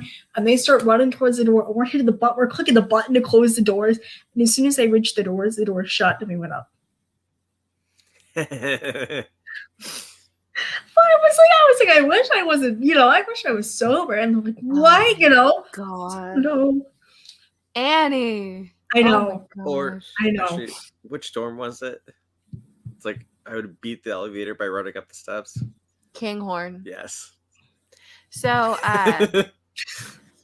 to date myself, I lived in La Follette my freshman year before they did the whole remodel and everything. I lived in the 8th floor of La Follette, Bracken La Follette, Bracken for life. Every time the wind blew hard, you could feel it. So the elevator in that building broke every 5 seconds. I got stuck in that elevator at least a few times. It only went up to the 6th floor. There was no air conditioning. You didn't need it was AC basically at that height. it was hot as shit in there. Are you kidding? Oh. God awful living experience my freshman year. So the next 3 years I lived in Kinghorn. Kinghorn was the place to be. So that was the brand new dorm and everything. You had to be like at least a sophomore or older or whatever to live there. And I remember my roommate and I, we managed to snag one of the rooms, and we were so excited about it. Suite life, bigger closets, an elevator that actually went up to our floor. That was a big deal. Air conditioning. But like you said, you had to check in at the desk at a certain time.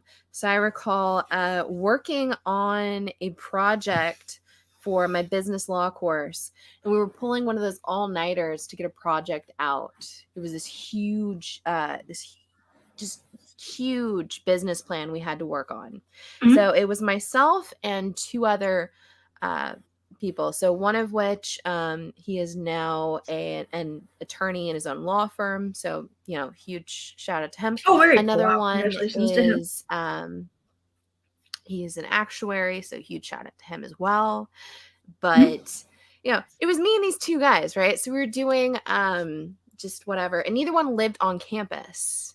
And and the library on campus closed down at like 3:00 in the morning. So we were trying to get this project out. Right, you gotta get that done. You gotta get it out. And I was like, hey, we can just go back to my dorm. It's like right over here. Da da da da. So actually getting past just the front lobby part, I had to sign people in. So my dorm had a rule: you weren't allowed to sign more than one person of the opposite sex in at a certain time. And I recall just looking at this person, at this RA. I think she was the RA of like the 2nd floor or whatever. And I looked at her and I was like, do you actually think I want to fuck either one of these guys? Let alone both of them at the same time. Yeah, you gotta. That was the whole thing, because she was just like, she's like, no, you really can't have both of them. Da, da, da, da. And she was just like, really, just kind of throwing some shade out there. Yeah, she was very. And I was like, no, like we're friends. Nothing's going on here. We're just trying to get into the study hall here, because there was like the study rooms, and computer labs, and everything, but it was behind those doors.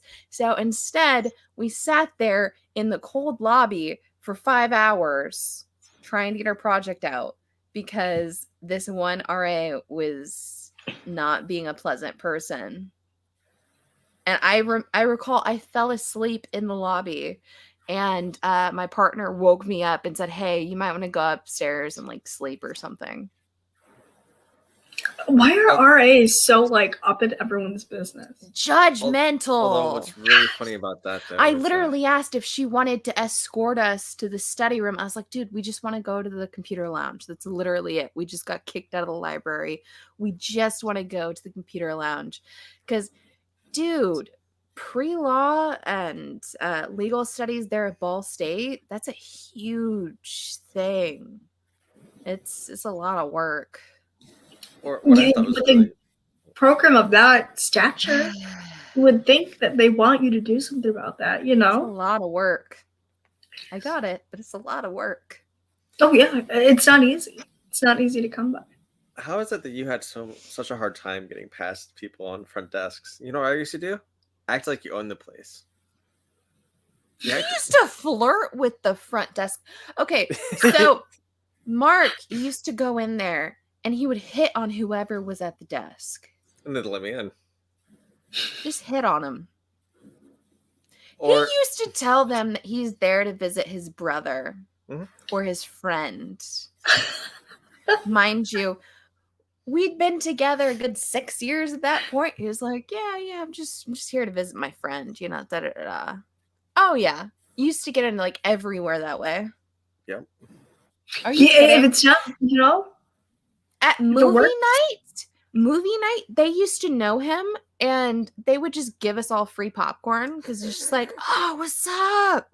the funny thing is, I He's never like, went to that Becca's school. in the house. I never went to the Yeah. school, Did Never not attended. actually attend Ball State at all. but they all knew me. You're just very popular on Ball State's grounds. Used to be, yeah. He Yeah. used to annoy me to no end. Still does, but it's all It's okay. I was gonna say used to. good.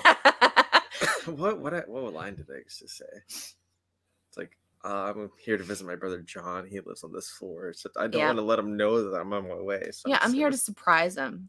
here to surprise him. Here, I'm I just here got to like surprise him. got a movie, got some soda, you know, gonna let myself in. He's like, oh sure, whatever. Yeah, they're not supposed to do that. They're not supposed to let you in because of But that. they let him in. They Mhm. let me in. Uh-huh.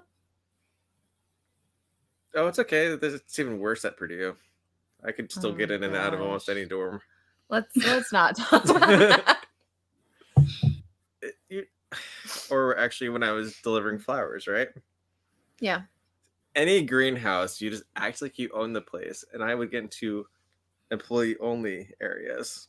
And I've actually had people approach me at these places like, "Oh, hey, where's this?" I'm like, "I don't know. I don't work here." You worked at another greenhouse though. Yeah, but I still got into like these really You were a grower. for a little bit. Assistant grower. He was the So- assistant to the grower. To the grower, yeah. But I mean, when I was making these deliveries and stuff like that, there were greenhouses I was not supposed to be getting into, but I got into. Mark's a butterfly. So if you ever see Chad at a con, Chad is Where very where much a Chad flirts with butterfly. people to get internet like he did at Chad. Baltimore. Oh my god, yes. Dude, you would have thought Chad was just thirsty and diving through Tinder the way he was talking to this woman, and she was eating it out of the palm of her hand. I'm just standing there just looking at him. Like I'd met Jenny before that, and I was just looking at him like, Chad, what are you saying? And he then just kept going on and on. And I'm just sitting there. He's like, oh yeah, my little sister's here. And he like threw an arm around me, and I'm glaring at Chad the entire time. Just looking at Chad. And we finally walked away. I was like, I'm telling Jenny. I'm telling her all this. And he just laughed. And he's like, she won't believe you. And he walked away. Chad's funny. Chad's really funny. He flirts with He is, everyone. yes. Did he? Yeah, you I will guys tell also you, say that I he- was like special or touched. Oh yes. Okay. So the Teamsters were not allowed to in Baltimore. We were Oh, not you mean the allowed to set modern up day mafia? Yeah. We were not allowed to set up our own booth. We're not allowed to carry in our own equipment, our own stock, anything. We were supposed to pay people to carry it to our things and everything, right? Chad didn't do any of that, and we set up our own booth. We did all of Yeah, that, this walked is- in our own boxes and everything. So we had a bunch of like very thuggish looking men approaching us, and they wanted to talk to Chad. And Chad, of course, threw his arm around me And, we walked around, we're talking to these guys and everything. I'm just like, oh God, we're going to end up in someone's trunk by the end of this. And I'm so scared. I'm shooting bullets. I'm about ready to start crying and just telling him I wanted to go home. But, Chad's just having a fun time. He's cutting up with these guys and everything. And then he's like, I would, but this is really for charity. All of this, it means so much more. It goes to this one guy, this very special boy. And he points at Mark. I don't know what and he's like, you see him right there. And Mark was like working on eating something like yogurt or something. And he dropped it on his shirt. And like, this was so really bad. But you see Mark with the spoon just go for a second. He goes to eat it. And he like looks around for a second and goes eat more. And he was like, yeah, I see it. He's like, well, he's slow. And, oh my gosh. So just continues on this entire story about how this is really to fulfill his dreams. And all the money just goes to him. And there's this whole thing. And I'm like, yeah, he's a special guy. Like the biggest, like scariest looking guy there smiles at Mark and says, yeah, he's a really special guy. You're doing a good job here. Although, and like hugs Chad and walks away. Or what else? I mean, they probably... Oh, is that why they gave me such a weird look when they saw me driving out of the freaking... They waved at you multiple times. Yeah, they did. Every time they saw us walking on the floor together, they kept waving at him and wanting to say hi to him. I was like, hi, guys. What's up? Oh, my God. Oh, my God. That's awesome. I'm really not that slow. Maybe not that way. I mean, not that Oh, my God. Yes, Carson. You know exactly what happened. # classic. Oh my gosh. Yes. Now we know that we can exploit Mark at further events. Now that we know that Mark's okay with it. I'm gonna assume. Mark really doesn't care. Just give him a heads up. Yeah, I'm bringing some peanut butter along. Cool. I'll write my name. I'll sign wherever you need me to sign. Oh, no, it's for the apples. Come on. At this point, I don't know what you want me to say. Actually, if we're going to go to an event, I am going to bring peanut butter and celery along. Oh my gosh. That way I'm going to sit down in the corner and eat Mark's going to be walking around the floor fell with this fucking jar of peanut butter. I know I fell asleep on the con floor. Your point? Literally on the floor. He fell asleep with food still in his hand. On the floor. Kids were poking him. Yeah, I didn't. I'm pretty sure. Okay, I'm pretty sure if you go through the actual streams at that time, you can see me on camera yelling at I think it was John at the time. It was either John or it was White Whale. It was either John's Comics with Kids or White Whale. I was going to say John Suntress, but one of them. And I'm telling him to go wake Mark up because kids are poking him. I was like, there are children touching my husband. Make them stop. I remember at Ace this like 2 Octobers ago, or this past October, or whatever it was. My buddies and I did like a Spider-Verse type thing. Yes. And there was a group of international school children. Ooh. Nobody spoke English except for like the 5 of us. And there are pictures somewhere of us in the middle of like a sea of maybe 15 small Asian children in front of the Chuckload of Comics booth. All posed up and ready to go. Oh my god. And you just see Shauna's hat in the back and you see Chuck in the middle of an interview. What con was this? This was Ace Chicago. Okay. And there was so much going on because I was running around with Shock that day. We were trying to get like a bunch of people who were behind in order. So every time I would try to move out of the circle, some child would pull me back in. And my friends and I were like stationary for a good half hour. I was not being poked out like Mark was, but I was being pulled in like 5 different directions. Dude, kids are you just want to go do something, guys, you know? And they're like, no. Kids are mean. That's why if I ever go to a haunted house and I see a kid, I'm turning around. Nope. I don't deal with kids. But to answer your question, Seawood, yes. Was this the same con where Mark fell asleep on the con floor and some little kids tried to poke him with a stick thinking he was dead? Yes.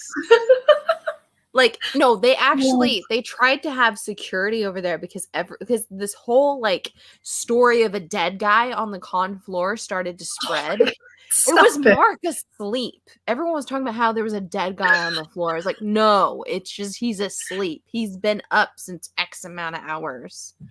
I got tired. I got comfortable. So Chris Barrett. I think I remember watching that. Yeah. It was me yelling at people, telling them to, because Chad wouldn't let me leave. And he's just like, no, I need you to stay here. And I was just like, I'm watching this happen. I was like, somebody. Wait, actually went around saying there was a dead guy on the floor. Yeah, there was a dead guy on the floor. But everyone kept saying there was a dead guy on the floor. So security actually came by the booth after the fact and was asking about it. I was like, no, one of our booth actually fell asleep. And he's fine. It's all good. Dead guy on the floor.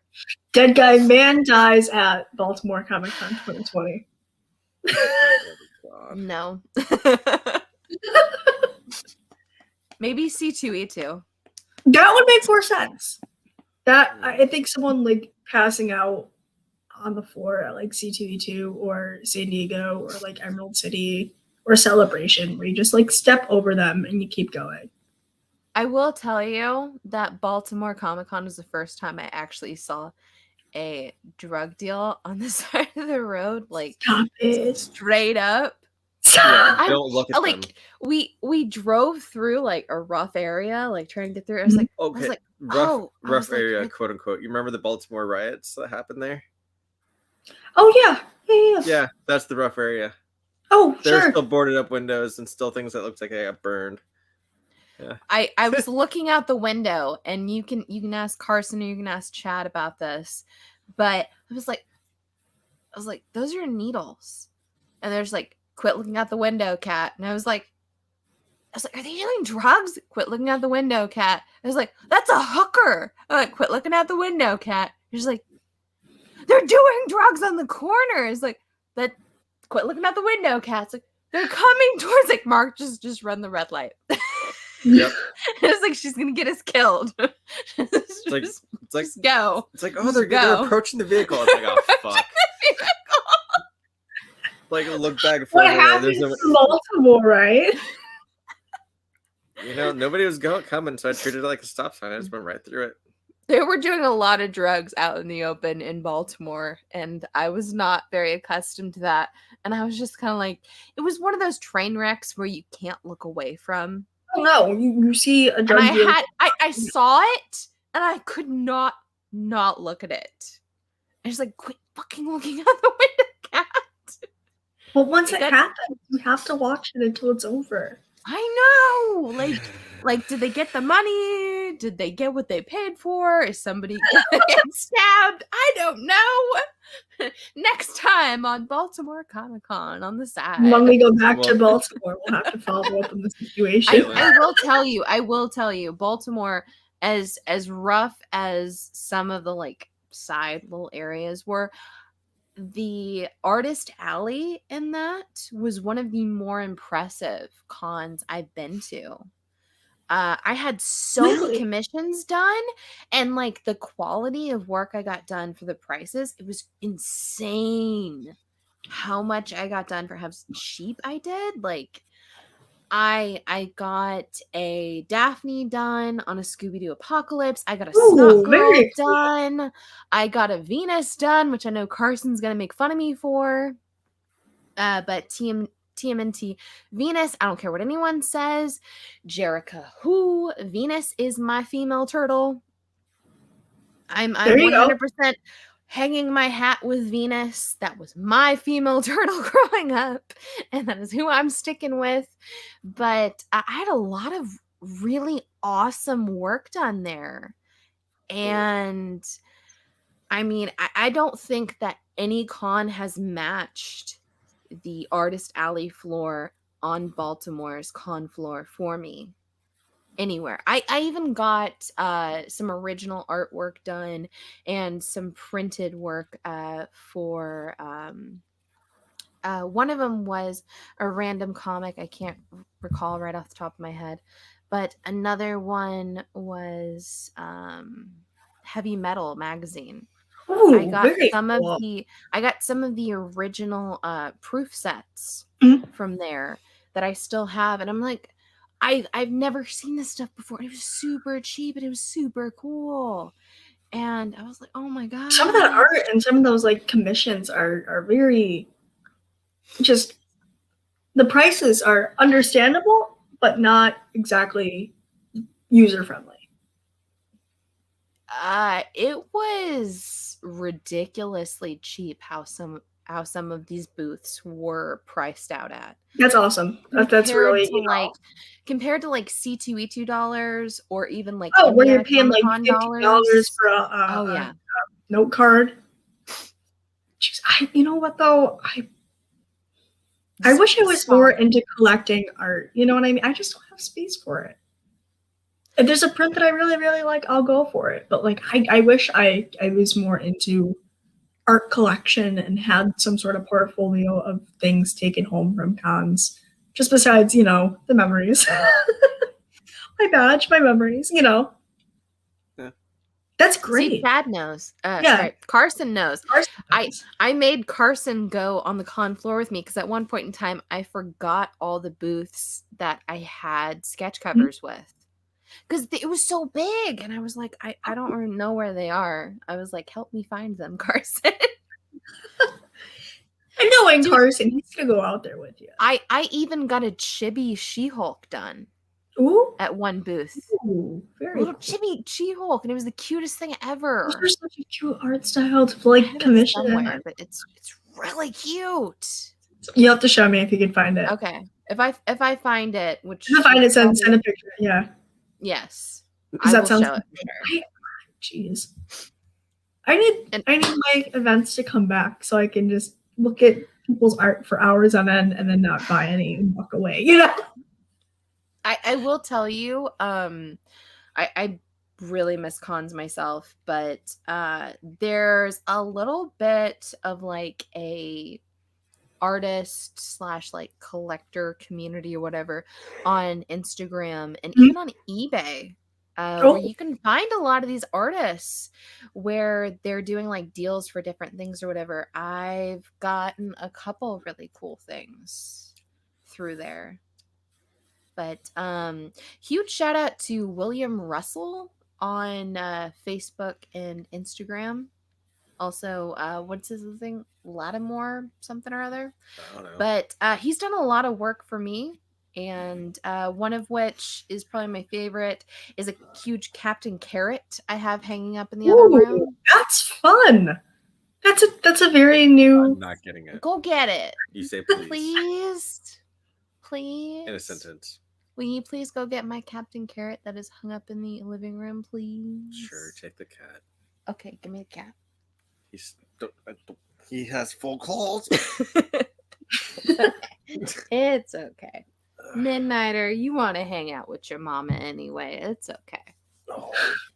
So Midnighter's new thing is he's been trying to snore. Try it. So Mark snores sometimes, and Midnighter will wake me up in the middle of the night, and it's because he's trying to snore. And he'll watch Mark, and then he'll look at me, and then he'll like force certain sounds to come out, and then he'll look at me like, did I do a good job? And like he's started to try to snore, which is really funny. But this is the There it Captain is. Parrot that I was talking about. So I love that. That is so cool. So William Russell, you can find him on Facebook and Instagram, but this is one of the pieces he's done for me. He's also done an Angela Spawn cover, like you know, one of those Spawn covers where like half of it's Spawn's face. Well, Yes. I had him finish it with an Angela, because you know, my girl. He's also done like a Starfire for me. That is so and, like, cool. I'm a surprised you don't solid do you have the- Red Hood. Do you have the Starfire one too? I know she's your number one. She's actually on a sketch cover, Okay. which is in a box in the studio. That would take a little bit of time to find, but I was gonna say, if you did not own it, I'd be shocked. I get Starfires from everyone. That's like one of my number one requested things is like, hey, can you give me a really cool Starfire? A Starfire. I almost said Scarfire. That Oh would be my pretty God. cool too. I want to see who is this Scarfire.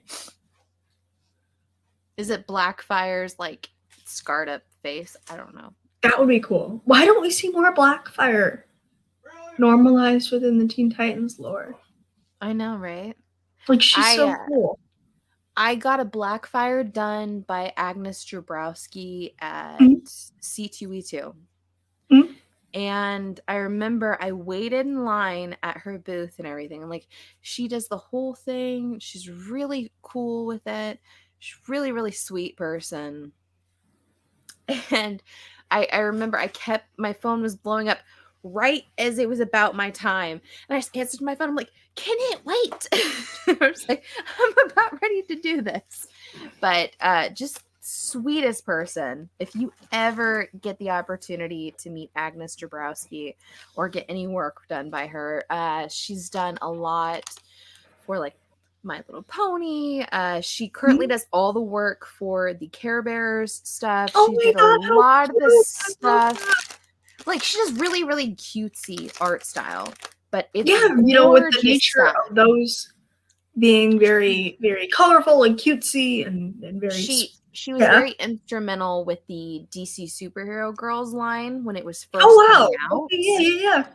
And I mean, it's just solid stuff. She even does like sales on her Instagram right now with everything going on with cons being shut down. But Good for her her. work is phenomenal. And she does watercolors in front of you. Mhm. And everything. The whole thing is she just asks that things be made out to a certain person, because she's like, hey, if it's not made out to someone, I'm gonna have to charge you more because people try to flip my stuff and I don't like that. I'm like, oh, it's fine, No, that's fair. you know. But no, she was a really sweet person, and she made me a really solid Blackfire. That is super cool. I'll have to look into her more. Is this the thing? Okay, show the thing. Close it and show it. Tastes like Lady Gaga. So You buy the Chromatica Oreos? So Lady Gaga Oreos. I bought this because I was like, why are there pink and green Oreos? But Lady Gaga Oreos, does it taste different? Oh. I'd rather have a What Kesha does it taste concert. like? You can taste the colors. Kind of like Red Bull. You can. Yeah, that face says everything. It was not pleasant. It's like you can definitely taste the dyes in this. What is it supposed to taste like? There is no flavor. It's supposed to just be Oreo. It's supposed to just be Oreo, but Have you ever eaten a crayon, Annie? so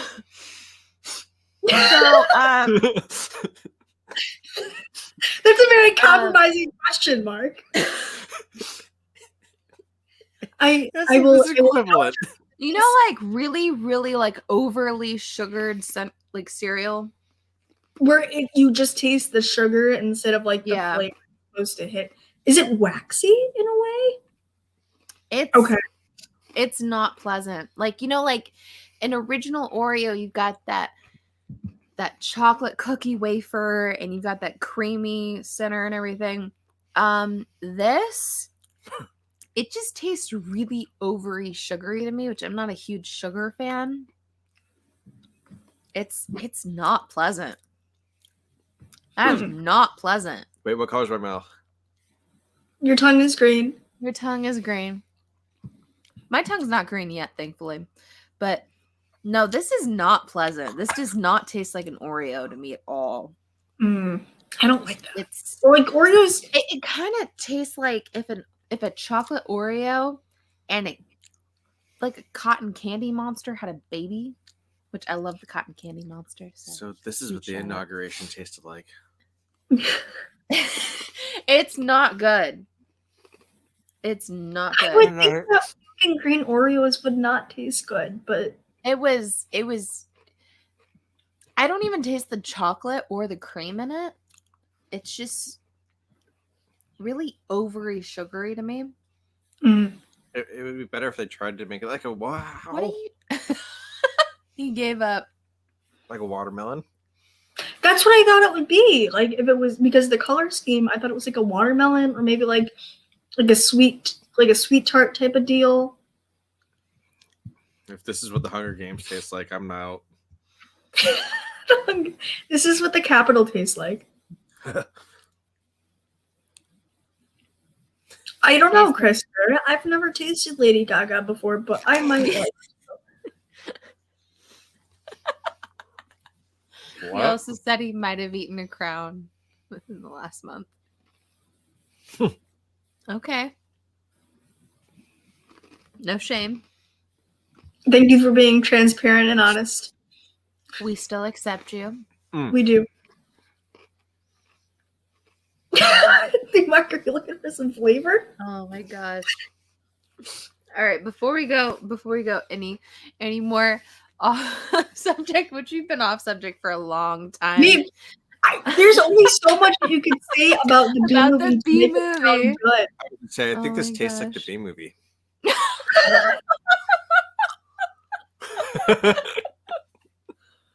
Oh my god. It's got the car skate going. The B movie, it is horrible. It is such a bad movie. Good. It's not good. It's really not that good. It's as fun. good as Lady because Gaga's it's so Oreos. weird. But the more you watch it, the weirder it becomes. It really does. A bee dates a woman. Just remember that part. No, think about this. They're so lazy to drive around in vehicles within the hive, but they can fly up 6 miles to go pollinate. Right? Yeah, they didn't want to That's why they have fly the little anywhere 'cause roller there's so much coaster work. thing. Yeah. Before we go any more thinking? off subject. And who created those vehicles? Where did they mass produce those to get them imported to the hive? What labor bees were making? What engineer bees were making these cars? Chris Barrett says it needs to be canceled. For bestiality. Chris, what color crayon did you eat, man? I don't think it was a crayon. I'm gonna say it was bee colored. Bee China. Like marigold or something. I still yeah. won't get over the opening scene of how he goes through his sweaters and it's like the same color of his skin. Black and yellow. Right. Black and yellow. Ooh, yellow and black. Ooh, yellow and black. Shake it Shaking it up. With a pencil sharpener. Have you sticking noticed how foot in. all of the bees either have buzz cuts or beehive hairdos? Yeah. They really, really just tried to make it as cheesy as possible. Or was it buzz cut? Buzz cut. Buzz. All right. Those dad So, jokes. It was such a bad. It was that bad. it was very bad. It was parts of it were really fun though. Okay, I will those say. Oreos and that do not mix at all. I wouldn't think so. You're the one who brought that out. It was not good. It was not good.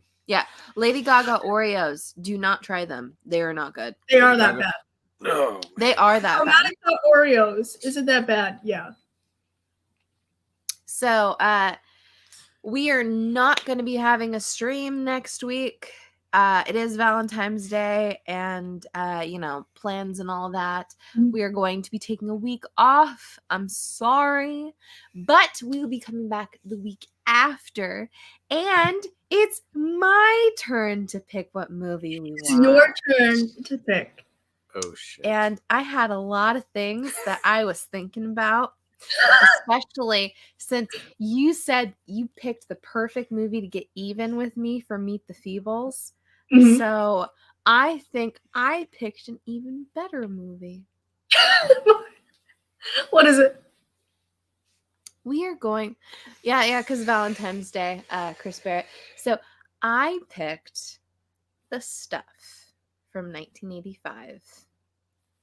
The Stuff is fantastic. This is B-rate horror at its best. There's a lot of storyline that goes into the whole behind the scenes. There's a lot of craziness in the behind the scenes and the making of the stuff. I actually have one of the stuff containers that was used in the actual movie itself. Oh, they had that? hundreds of thousands of them that were overproduced and pushed out everywhere. So you can get your hands on one for fairly easily if you go to a horror convention. And the stuff, it is available on Amazon Prime if you have Amazon Prime. I do. But it's a fun ride and it's pretty crazy. So stuff is a little bit of some marketing hijinks, a little bit of like shame on consumerism. Some of it is The Blob, and there's also some body snatcher stuff going on. Oh, very cool. It's literally all over the place. They made actual commercials to play inside of the stuff. That is so cool. I like that. Yeah. There were moments where the actual models that they have in this film were just showcase models for a local fur, like a local like fur show house or whatever. Mm-hmm. And they had, they're friends of a friend and they were able to film there, and they had the models there filming these so-called commercials or whatever just for the hell of it. And it was a lot of like cheap kind of backroom stuff like that. There's some like Teamster stuff going on, and the whole behind the scenes story of how this film was made is crazy. But are you going to review it right I now? love it. No, I'm excited. I'm giving Annie a little backdrop. Oh yeah, give me that backdrop. Give me that information. I love this movie. Yes, it is very bad, but it's fantastic. I hope that everyone else enjoys this movie. I think that this is required viewing for anyone who is looking for cinema figures, cat run figures level of film. But is it that bad? Probably, but it's fantastic. Chris, I thought it was marshmallow I want fluff. Everyone to watch the stuff for not this week, but the week after. The week after. 2 weeks from now. 2 weeks from now. Everyone, your homework is to go out and watch the stuff from 1985. It is fantastic. You got the time. We're giving you the time. 2 weeks is it's a pretty short film as well, so I would highly suggest you go out and watch it and have some fun with us. Come back and have some fun. I'm excited for what you're breaking it down to be.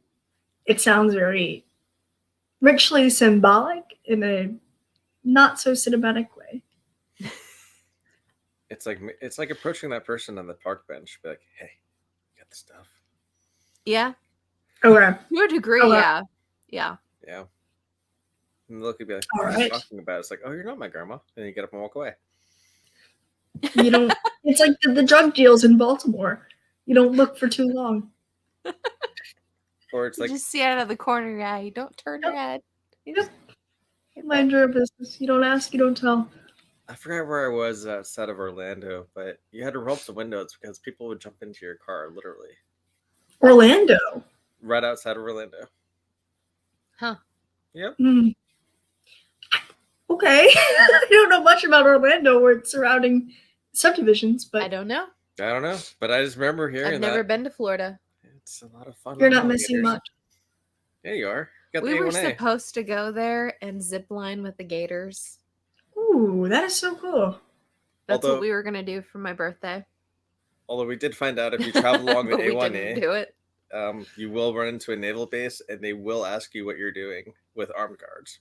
Oh well. Oh, stories. Florida. Oh, Florida. You lawless Oh. land. We just gotta, you know what we're gonna do? We gotta just saw the edges of Florida off. It's hanging on by a thread. No. just gotta push it out into the Atlantic Ocean. You mean like the Everglades? No. Mhm. No, we're gonna keep Florida attached because we love the story, just the mythical stories of the Florida man. Oh, the Florida man. We What is he up need to now? we need to keep the Florida man around. Yeah, that's the reason why we don't have bath salts anymore. Thanks, Florida man. The Florida man who gets upset in a drive-through and instead of just driving away, comes back and throws a gator through a drive-through window. The Florida man, everyone. I'm sorry. I apologize. I fully apologize to anyone who's actually from Florida, but it's pretty funny. As of 13 hours ago, Florida man has took a laser pointer and put it into a police helicopter. Oh yeah, you're gonna What? be arrested for that. Why would you do They're gonna Florida know who man you showed, are. oh, that? Florida Florida man man kills hamsters. Florida man flirts with judge during court appearance to ease up his bond. Oh gosh. Yeah. These are not fun headlines. I don't like that. Florida man. Florida man. He does a lot of things. Florida man. He's, Hey, you can go to Florida. You can chase the hurricanes. oh my god. I still remember before MegaCon got canceled and everything this last year, Zip we were lines. supposed to go and we were looking at all these different Airbnbs to go to. Yeah. And one of which that the guys really liked. I was looking at all the pictures and it was really, really close to the water line. And I'm just like, you know what this picture's missing? It's missing the gator that's right outside that front door because you know you're going to get eaten by gators that close to the water. But, yeah, MegaCon would I'm have missing been awesome. Thank you. On the Did phone. you use my self tanner? No. Did you? No. Did you? Stop. I need you to leave. I'm hearing voices in my Did head you? again. I'm on St. Jack tomorrow. Tuesday.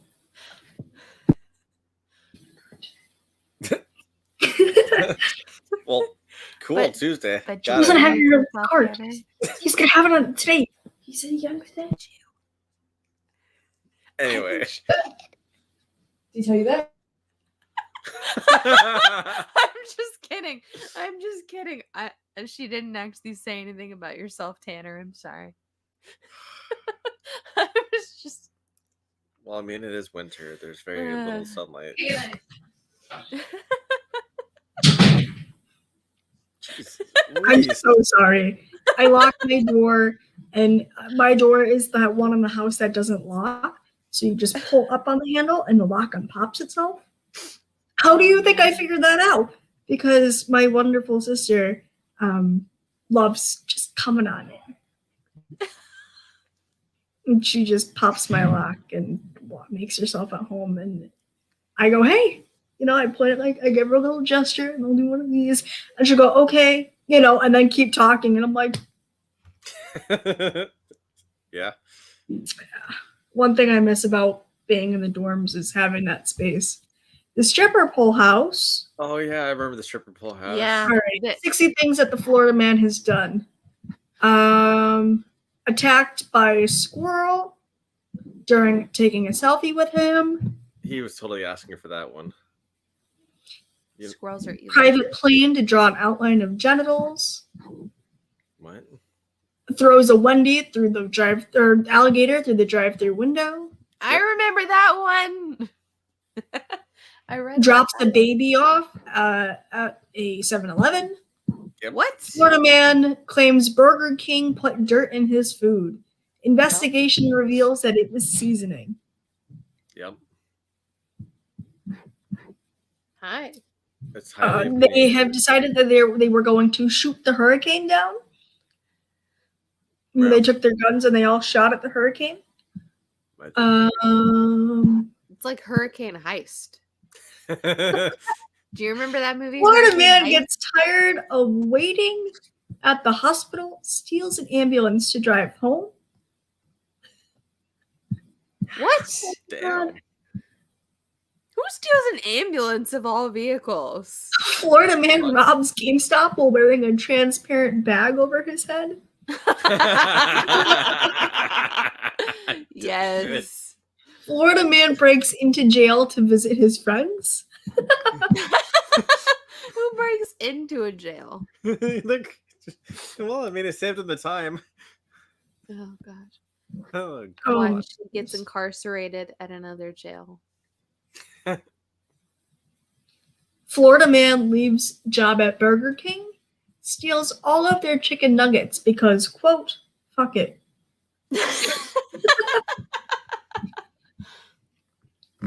It's not even Wendy's Oh. nuggets.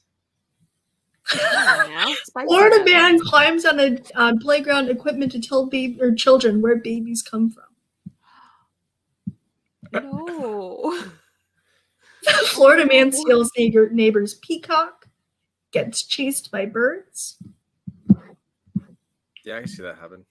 I can see that happening. You're gonna have some weird animals in Florida. Huh. Oh, what else do we have? Oh, the Florida man. Actually, Ooh. didn't those Florida two- man arrested for eating pancakes in the middle of a crosswalk. Oh, how did they find my story? That was you.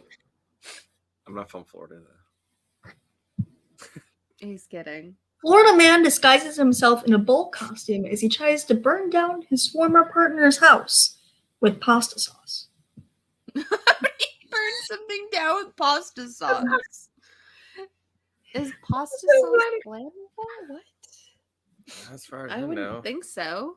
not in the way you would think.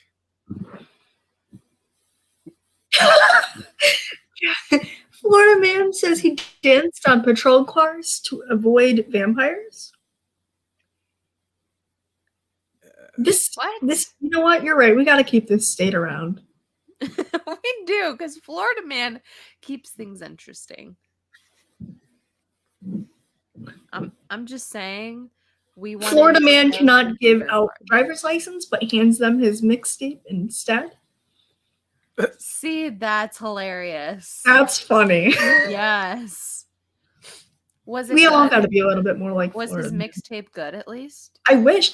I like But question: whenever I've been in Florida, Could be I have been approached by people handing out their mixtapes in like very touristy populated areas. So good for him for keeping himself in business and keeping up his hustle. right. There you go. It's a possible It's connection right there. You never there you know. go. You just gotta take your little business card and slap it on there and hand it to them. You never know. But for you, it'd be just be peanut butter. You'd just be like, here you go. Mhm. That's the name of the game right there. I gotta change it up a little bit. We're gonna give you those little PB3 cup things. Oh yeah, there you go. There you go. Yeah. Won't even see it coming.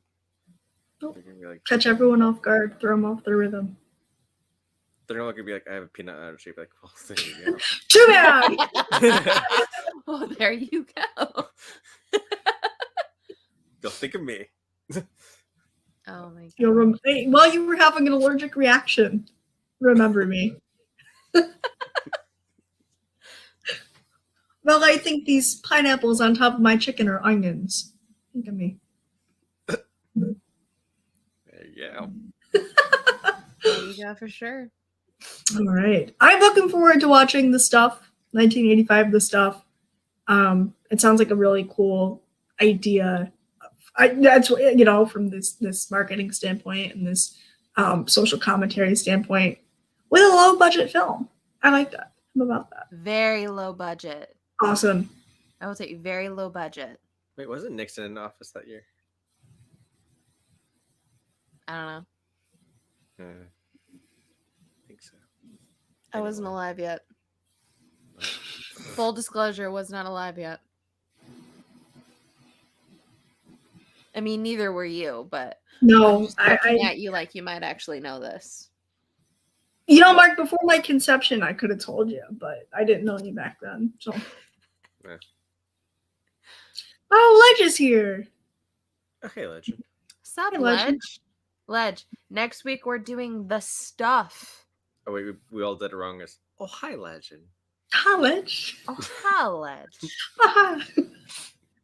Has Legend seen The Room? I don't know. Legend, have you seen The Room? I know you've seen the memes for it, but have you seen The Yeah. Room? Have you seen... Oh, hi, Mark. Oh, hi. Oh, hi, Donkey. That's literally how he says hi to everyone. I understand we already talked Donkey. about The Room, but I feel like we need to talk about The Room again. So Oh, fun. hi, Annie. Oh, hi. Hi. Oh, hi. Oh, You gotta open your mouth up like crazy. You gotta open your I'm mouth up. very And you gotta, accentuate. Hi. Right? no, you gotta open your mouth up, and you gotta kind of like force your tongue down your throat a little bit, like, oh, hi. Lisa, you staring me apart. Oh my god. Oh gosh, Awesome. dude, the B movie was tearing me apart. Lisa, I told you I had to counter the Feebles in some way. Yeah. the B movie made me want to drink Lisa's drink. Okay. And eat Lady Gaga.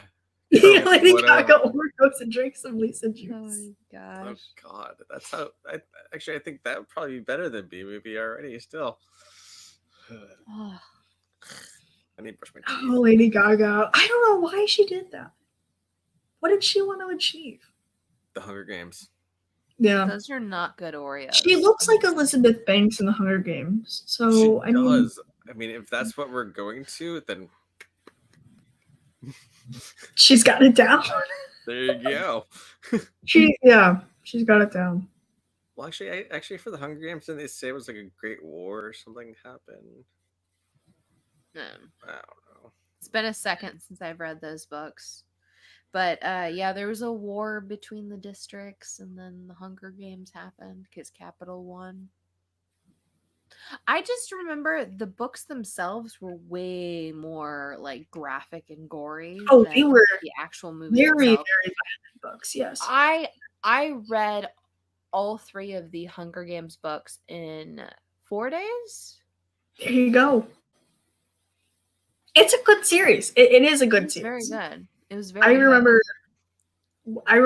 when it first started gaining that popularity right before the movie, like a couple of years before the movies came out.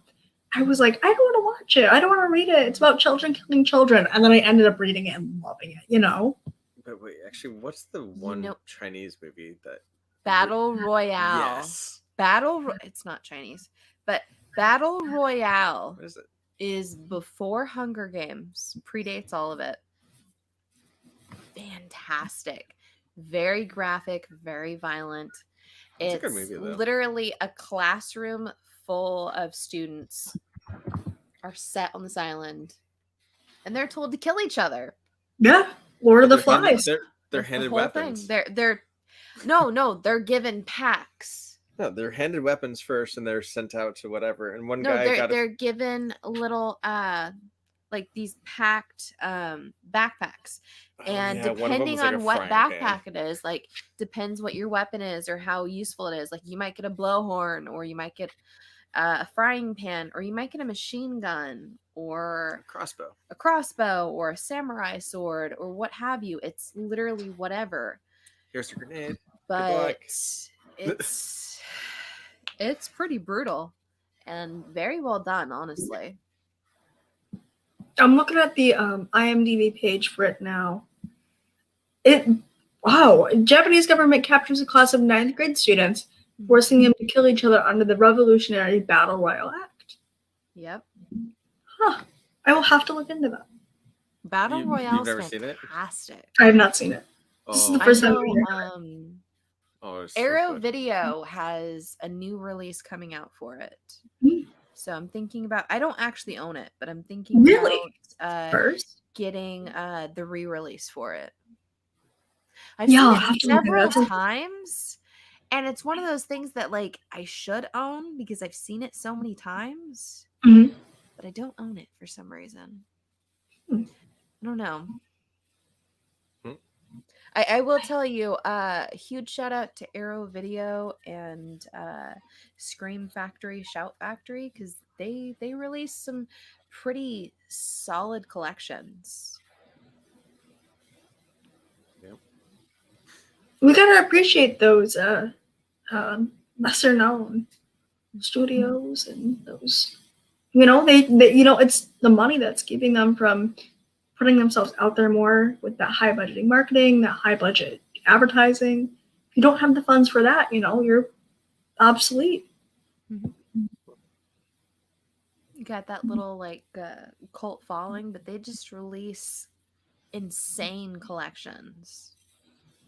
Oh, and those cult followings are cult following. Like they're so tight knit. Those fan bases are so dedicated.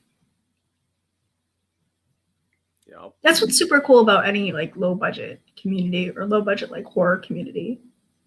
The horror community in itself is a one united franchise or fandom or I'll whatever. tell you, when I first started doing horror conventions, I was super scared the first one I went to because I was like, I don't know,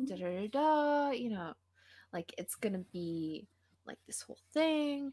But they're very inclusive, and everyone there was super nice, and it was a lot of fun. And like I've never had a really bad horror convention, with the exception of D. Snyder. Oh yes, yep. With the exception of D. Snyder, I've never had a really bad horror convention. D. Snyder, don't you mean He's very handsy. Scooby? No, Shaggy. That was actually the same con too, because we were waiting in line to get an autograph from Matthew Lillard. Matthew Lillard does not. And then I got groped by D. Snyder, and that was not fun. I didn't do anything, but he does not like me. Matthew Lillard. And then we made the mistake of going to his panel after. And he was not interested in asking questions from anyone in our group. He didn't like me. I did nothing to him. Poor Brad. Brad was sitting next to us. Brad did not get a single question answered because he sat next to Mark. Yep. Poor Brad. He just wanted to talk to Matthew Lillard. Well, Matthew Lillard got all political because of my Nixon pin that I had on my backpack. I wanted to talk about Scream and Scooby-Doo, but he didn't want to talk about Scream and Scooby-Doo. He wanted to talk about my husband. I got it for $2 at a flea market, and I thought it was hilarious because of Futurama. Apparently, Matthew Lillard took that to heart. Yes, he did. Yeah, he did. He took that to a very hard heart, and he opened up with that. Got very political. Got very political. And I was like, oh God. Whatever. Did I tell you guys about the time that one of my friends was approached by Coolio at a horror convention? Yeah, didn't he ask her to like go back? Yeah, so it was this. Yeah, oh yes. He was checking her out. He was hitting on her, and he wanted to take her back to the room, the hotel room. And she said no, and now she met her boyfriend. Like after saying no to Coolio, and she went off somewhere else, and he met her boyfriend. Yeah, but her boyfriend could have been Coolio. I know, you could be dating Coolio. I'm just saying. You could be living in a gangster's paradise. Okay, you don't have to tell me like whatever, but is No. her boyfriend a really nice guy at least? I've met him a couple of times in front of what I know, and like I'm connected with him through social media. So what I can see on that surface level, he is a nice guy. Okay. Okay. I well, don't at really least know he's much a about nice him. guy. I mean, he's not Coolio. He's not Coolio. But I mean, at least he's a nice guy. I guess. For her, I guess. I mean, it could have been Coolio, so it could have been like Coolio, nice guy, but whatever, you know. As long as she's happy, that's what really matters, honestly, right? She missed out with Coolio. She totally could have been dating Coolio. I'm just saying. I don't think they were. Yeah, never mind. Coolio, hun. I don't think Coolio was really. It's Coolio. I just want to know what Coolio is doing in a horror convention. He's. That's the funniest part of Lady this Gaga story for horror. me. I'm like, wait, why was Coolio at a horror convention in Chicago? What is the backstory to that? Yeah, he's not even like Ice-T or Ice Cube. He's Coolio. Has You know, if it was like Has Ice Coolio Cube, really he can. been in many horror movies? He could just be a fan. That's true. Yeah. He could be like Chris Rock and really be into Saw for some reason. In the same vein, what the hell was Dee Snider doing in a horror convention? Yeah. Oh, that guy is just scary. He's very scary in person. So then he belonged there. Like They keep him on for the feeling of horror. his face is much bigger than you'd expect. Yeah? I Got thought a his big hands old were. face. Oh, Dee Snider, please do not approach us ever. No, Dee Snider's a creeper. Mm. Yeah, but his security guards were huge, so I couldn't do They were anything. everywhere. Yeah. Like, Why dude, does Dee Snider look like someone like who drew Vin Diesel from memory? Like he looks like Yeah. You found a he picture. looks like someone that would grab you. You know what I mean? Dee Snider's apparently a big horror guy. Oh. Dee Snider's a fucking weirdo, and I'll say it here. You heard it here 100%. first, folks. Dee Snider's a Dee big fucking Snider's weirdo. weird. I don't like Dee Snider. I don't know. You can like music. Cobra Kai. You can I like don't like him as a person. I don't like Dee Snider. no. We do not condone Dee Snider on this page, on this No. channel. He is going to be in a new horror movie. Is he gonna get killed? I hope so. Oh, okay. I mean, like, He's a very killable looking dude. I mean, I had a very similar thing happen with Jessica Negri, but it's Jessica Negri. Oh, I hear she's Hilarious. the coolest. I hear she's she really was all good. over you. She climbed Yeah, I've heard inside that my too. Harley jacket. And she said we could both just live inside my Harley jacket. And I was like, okay. We're It's just live Jessica inside Negri, my why not? jacket. It's all good. Yeah. I just oh man, I gotta get back. We need cons. We need things. cons. to I come back. miss cons so I miss much. cons. I know. I love walking into gas stations in Baltimore. Ooh, nice shoes. Oh, nice watch. Yeah. Ooh, that's a really cool Mark almost jacket. got robbed. Oh, hey, look at that hat. These are all different people saying this shit, and I'm just like, oh god, I just need to take a piss in the bathroom. I'm gonna fucking die and get robbed from my shoes. Probably. And then I walk back out of the car and I lock it immediately. It's like, what's up? It's like, we're leaving. We're leaving right now. Because it's like the first gas station off the interstate. I had to really go. I didn't realize that in Baltimore, every bathroom is locked. You have to get a For good passcode. reason. You have to, yeah. Yeah. But For good reason. They already know. They came prepared. But I mean, yeah, we pull up in this gas station. We have the nicest SUV, and I am the only person who's actually wearing actual good clothes. It was a uncomfortable part of town, shall we say? Yeah, Mhm. But you know, whatever. like Levi's were like the shit to try to steal off of someone. Oh, I know I'm looking at that now. Oh, wow, I that's love so Ledge. cute. I do. Ledge is my comic dad, and I'll tell You you are right an now. empowering young woman. You are inspiring. Aww. I loves me some Ledge, and I will Are you tell gonna frame you. this comment? I should. I should. There I you will go. tell you, like, every time I've had something kind of rough happen in my life, like Mhm. last year I lost my biological father, and I'm sorry to hear that. Yeah. it was a pretty rough time for me, but Legend, he's checking in with me and quite a few talks and everything, but Ledge, my comic dad, he was he was one of the first to like really bring me into the wing. Mm.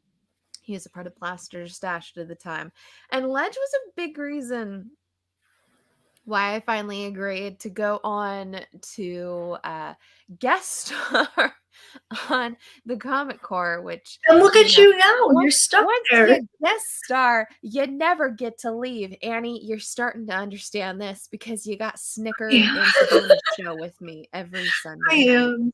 And now we force you to show up Fridays too. This Friday should be fun. We got a special guest coming on. Oh yeah. Yeah, we do. Are we allowed He'll to talk be. about him yet? I don't want to say too much. Okay. Is Well, it everyone, okay?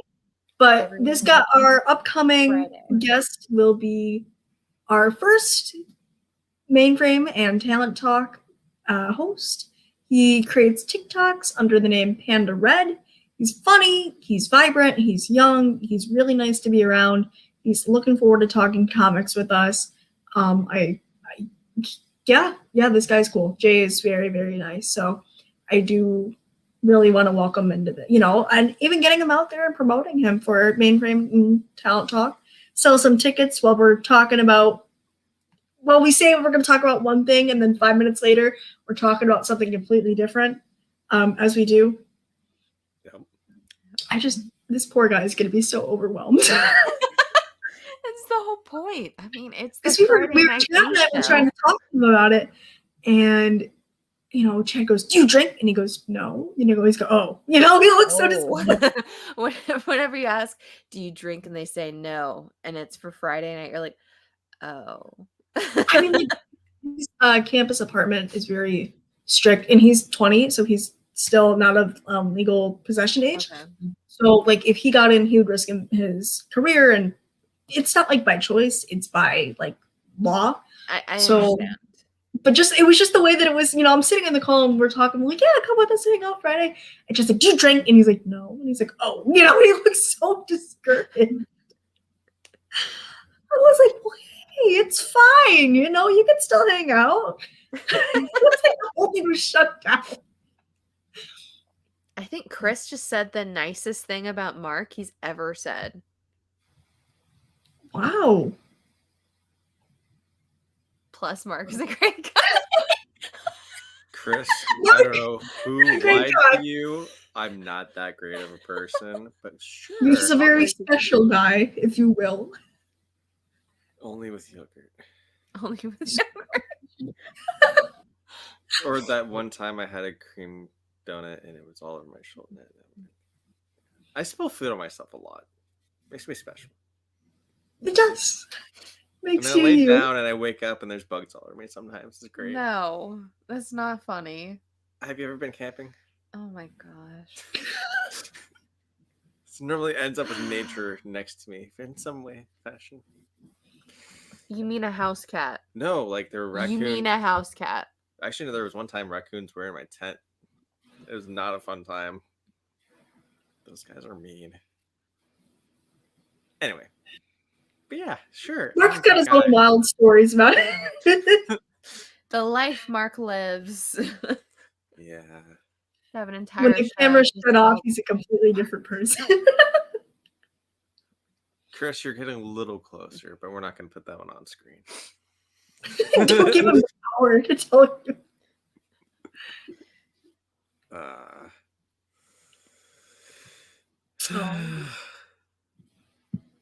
Yes.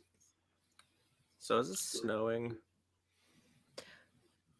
It's not snowing here, but it is still like 1 degree, 0.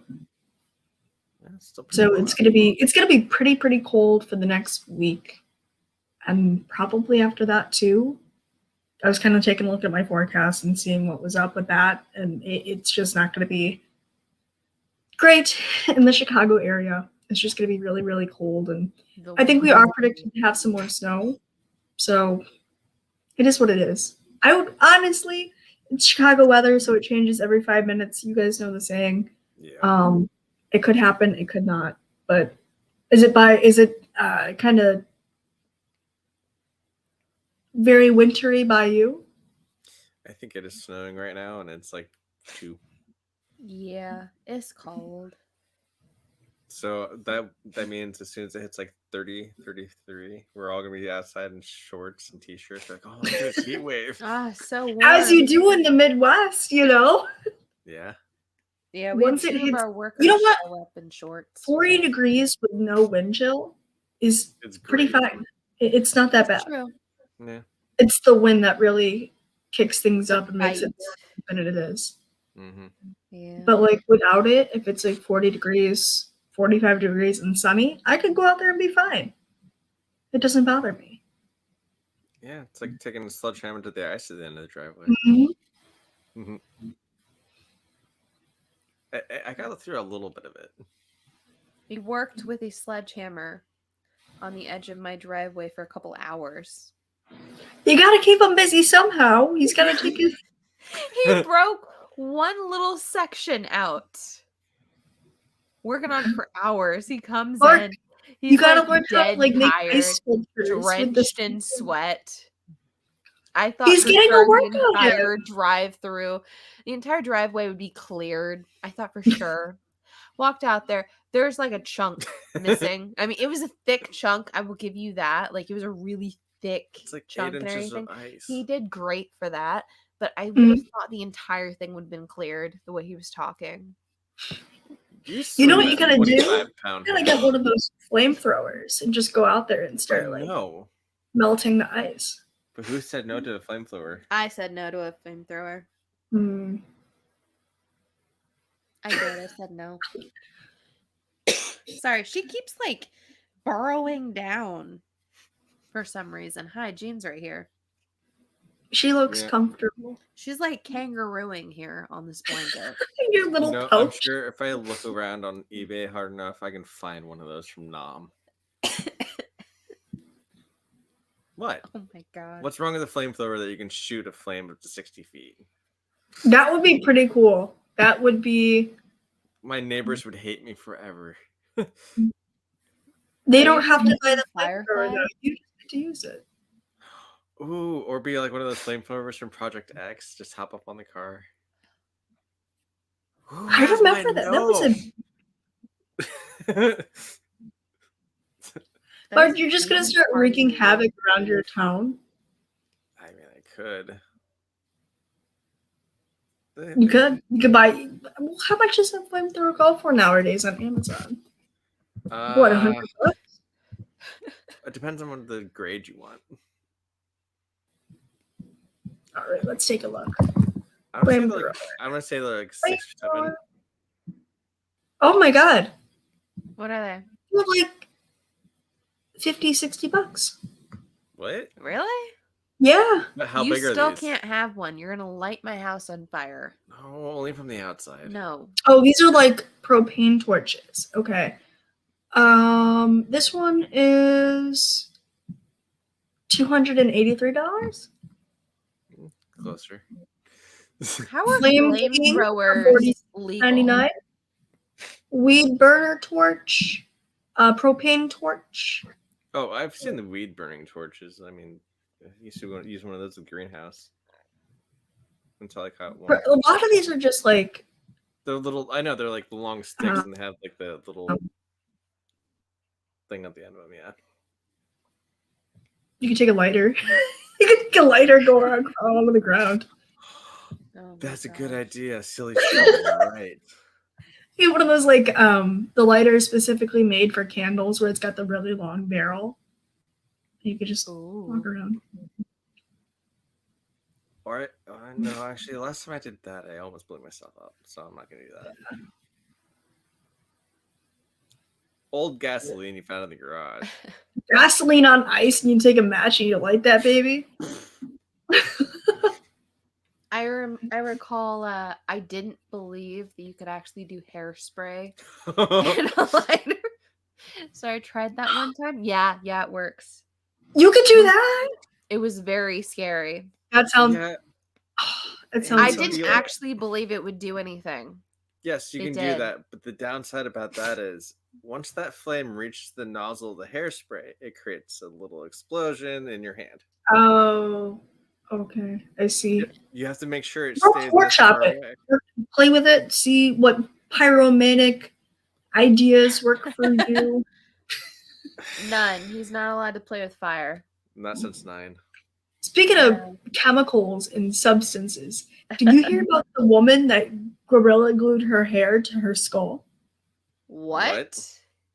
It was on. I Why? saw it on Twitter and I saw it on TikTok, and this woman was showing off of her hair, and she had it where it was a high ponytail, and everything behind, like on the head except for the ponytail, was like plastered down. And she was like kind of hitting it. It was making noise. It sounded rock solid. I don't know what it is because I don't know. I can't speak for this person. I'm not them. But what had happened is that she bought a spray can of Gorilla Glue and used it as hair gel. Oh no. Why? Oh no. I have no clue. Like, there's a video of her like in the hospital. I don't know what's Yeah, going they on. probably had to shave her head. No.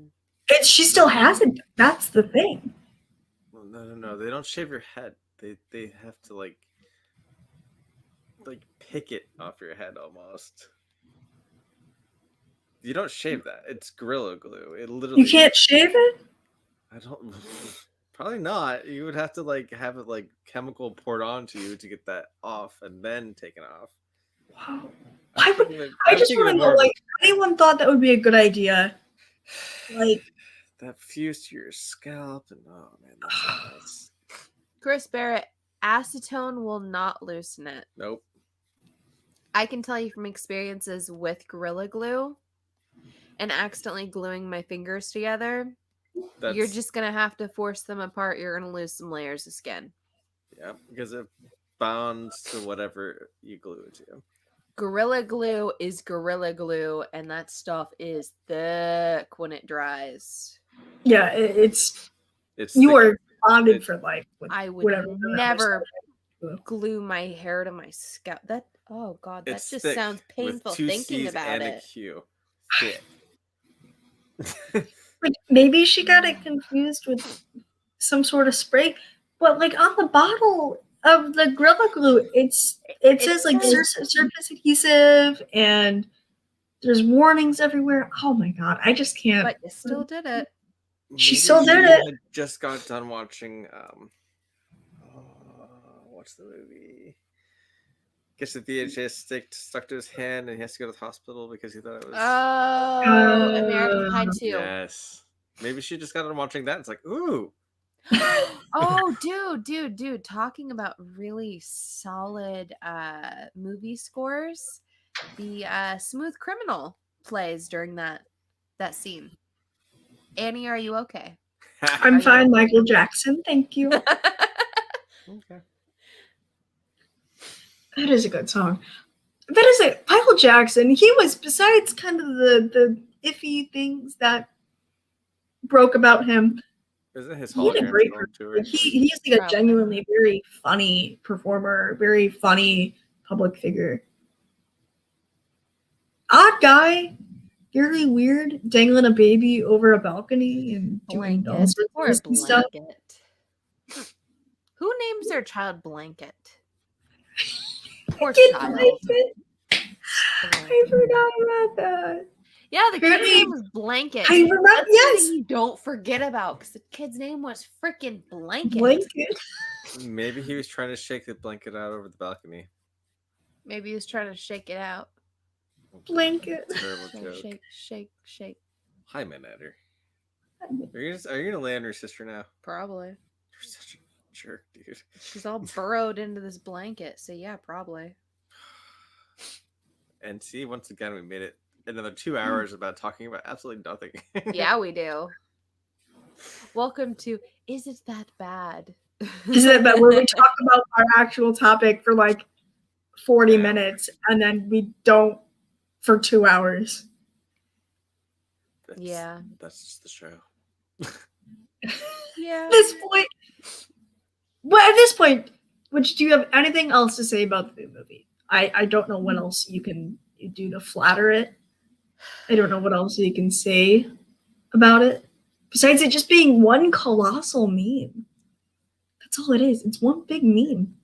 It just had too much agenda going on, and like It gave up on the agenda too quickly it for did me. too. It did that Like too. if they had stayed tried and true to the whole like help preserve the bee population, that would have been I one think that would have thing. been great. Yeah. And they just kind of said, okay, totally different subplot. Here we go, and there was no People going dating back from there. bees. I can't get over that. People dating bees. How does that work? I'm not hating. To each their own. Go on with your bad self. I just don't see how that would mechanically There's no work. logistics there.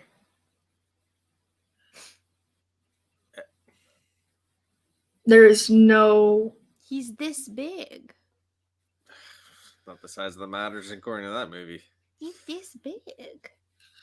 Oh, okay, she's come out of hibernation, everyone. Jean Grey. She's been asleep in this blanket for most of this stream. All right, so the stuff is going to be on the.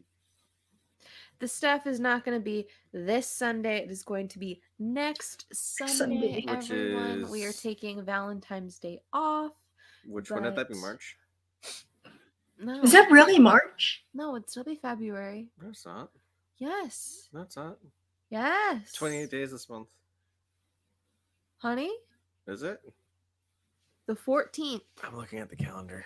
the 21st. Oh, it is the 21st. Oh. I never said I was smart.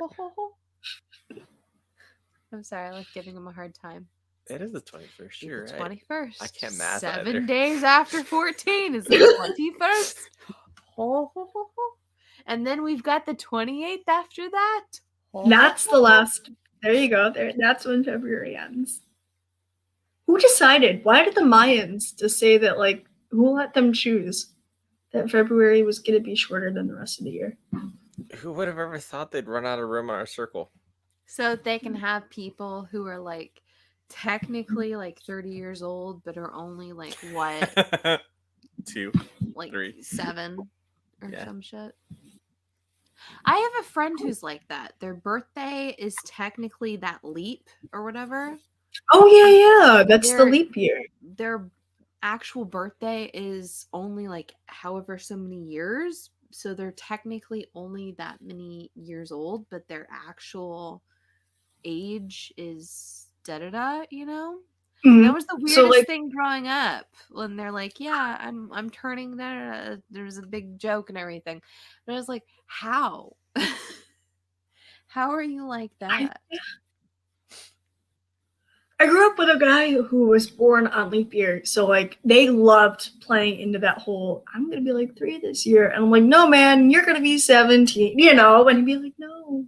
But he didn't have an actual I'm gonna birthday. And I'm like, okay, you're gonna be 3 years, Like that was his person. And being born on leap year was his personality. It's got to be a running joke if you're born on leap year. Otherwise, it's just kind of disappointing. Yeah. I mean, they don't get actual birthdays every year. They only get them every couple. That is until we change to the lunar calendar and we get 13 months. Just saying. Oh, yeah. Completely off topic. I'm down for that. I want to see. We need something more exciting happening. Yeah. I want to add a 13-month in there just for fun, just to throw everyone off.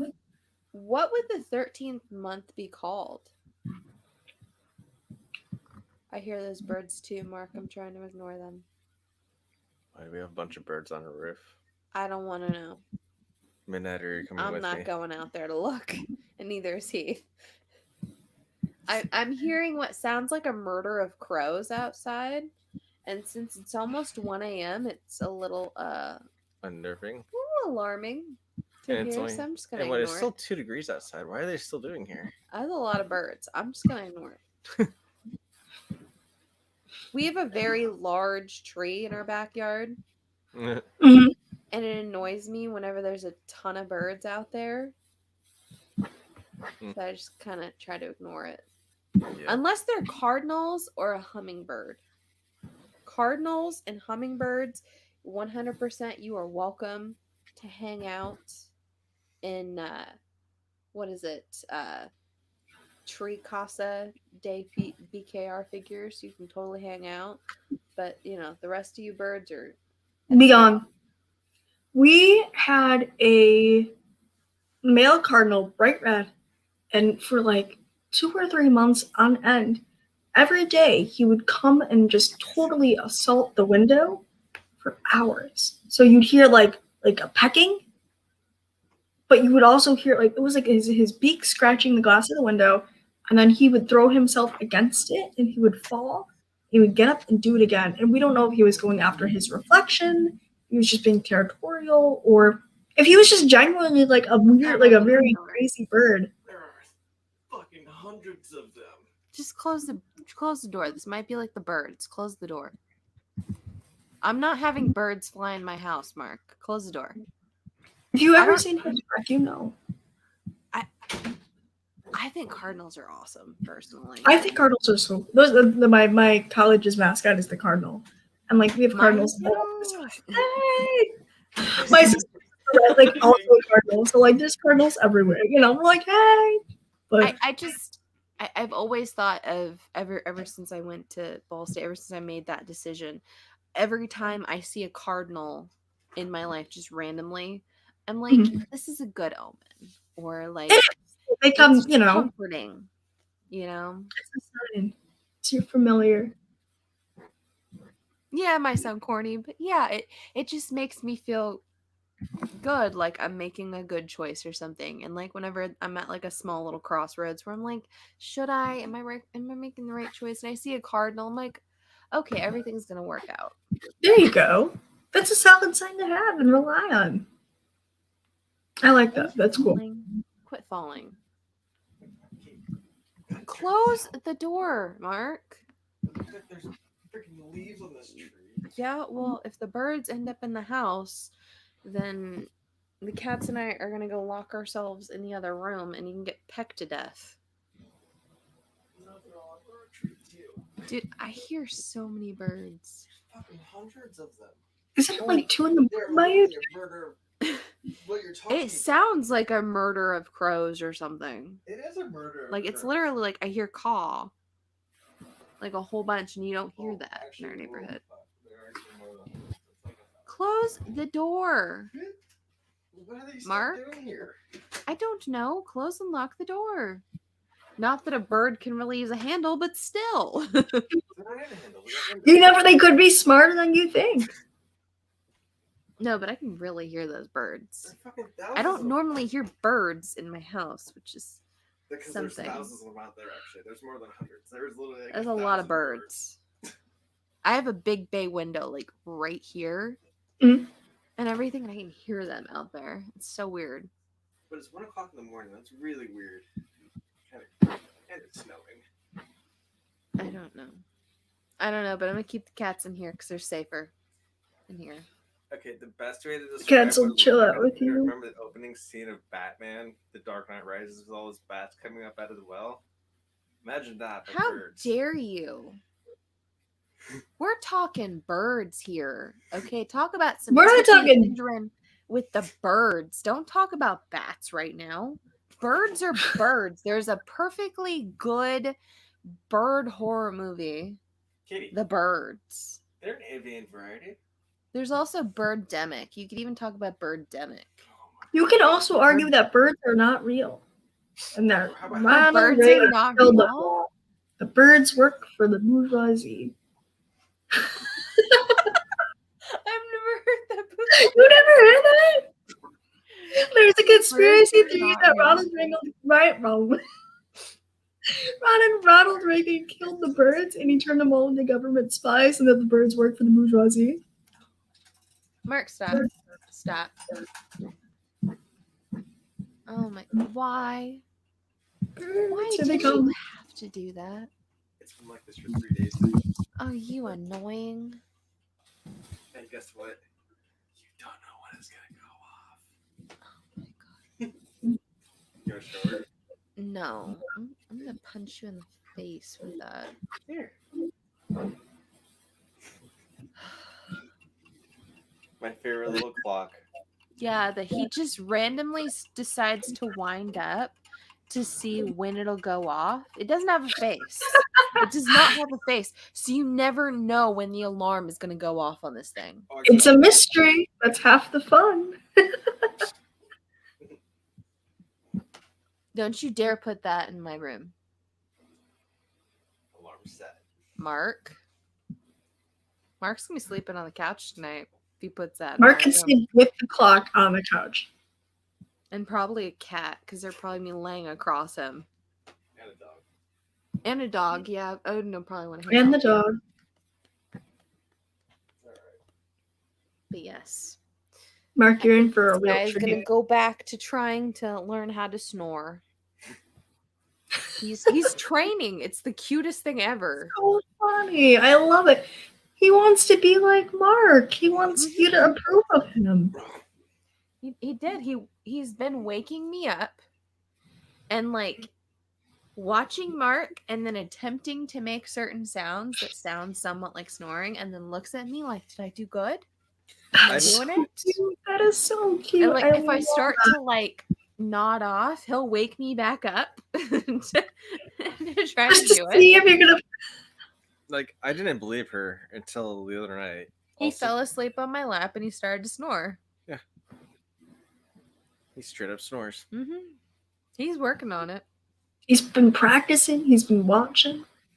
Uh-huh. I think he's waiting for me to stop snoring so he can eat me. No, that's Gene. Hands down, if one of us dies, I guarantee Gene will eat our face first. Hints one. If there was an if in front of that, so Gene, maybe. Honestly, I've fallen asleep before, and I've woken up to this cat biting my face just randomly. Oh, she's ready. She'll just She's go not in taking my any room and just prisoners. attack me. Oh, I don't even think I'd need to die for her to attack me. No, she's just been waiting. She has been ready. She seems like a sweetheart. Nah, she's the evil one. And I don't understand why our Yes. cats do this either. They all lay on us and on top of each other. Anyway, They're comfy. is there like something walking around your room right now? Or someone? No, I'm by myself. Wait, seriously? Maybe. Gotcha. No. Did she find I'm- her I'm- bronzer yet? apparently, I look tan. What are you talking about? She's screaming at me. You know what? She's a great kid. I love her to death. I do. But with us both being home from school, and it's a lot. Yeah. It's a lot. I take that privacy that I had for granted. You know what I mean? When you're at the dorms, you definitely feel like you got a lot more like you time.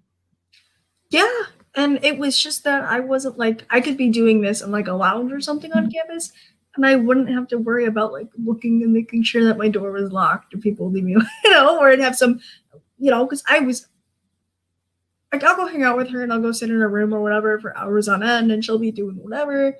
But like other than that, like if I'm in here and I'm doing this or talking to you guys another time or working on classwork or just screwing around, she'll be like, hey, I'm in here now. I'm like, okay, and then she'll be super like, there was a time where I left my room to go do something and she came in my room and waited for me in my closet. In your closet? She wanted to surprise me. And I How apparently long was she in your closet? 2 minutes. And then she left. She was so long. I was like, I don't know what you want me to say. I was like downstairs doing something else. And she's like, yeah, you took forever. I'm like, how long were you in there for? She goes, 2 minutes. 2 minutes is now forever. 2 minutes? I go, oh, so it's the 2-minute limit? And she goes, yeah, that's it. Maybe another time. But I'm like, I gotta lock my closet door now, It's not even like SpongeBob rules where it's like 2 hours later. No, they're making new SpongeBob stuff. What? I know. It's like 3D animation. No. Don't like it. But why? They don't need to. It's just like when they made Blue's Clues a CGI character instead of a puppet and Steve was on meth. Oh, wait, was it really? They replaced Steve with whatever his name is. And here's the real issue I have with the replacement of Steve. He changes his shirt. Yeah. No, they got rid of the striped shirt.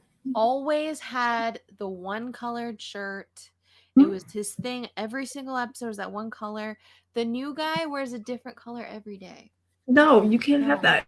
You gotta wear the one color. And it was like Salt and Mrs. Salt and Mr. Pepper and the big Periwinkle and magenta. Yeah. And he have the notebook and he'd do the drawing with the really large crayon. And like the mailbox, and you got mail. I remember the mailbox. Like the letter dance and everything. Yeah. I remember the Funny or Die when Anderson Cooper was on there. I love Anderson Cooper. He's so funny to me. It was so funny. Are you guys serious right now? You guys are fighting over who gets what side? Yeah. Are you serious right now? So now they're both on the same side. They're fighting on my lap. But honey, you missed that murder of crows out there.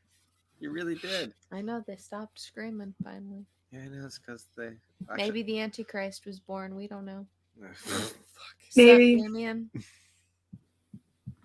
No, but really, I stepped outside and all of a sudden they all started circling. I was like, oh, nope, I'm going back in. And next month on Is It That Bad? We talk the Omen series. Ooh. Okay, I thought you were going to say The Birds. You know what? I recently watched I'm taking a film class I'm really, really excited about this semester because my professor looks like Jake Gyllenhaal. Oh, yeah. How was Rear Window? I really enjoyed it. Yes. We watched Rear Window. I really liked it. Dude, that's one of my favorite Hitchcock films is Rear Window.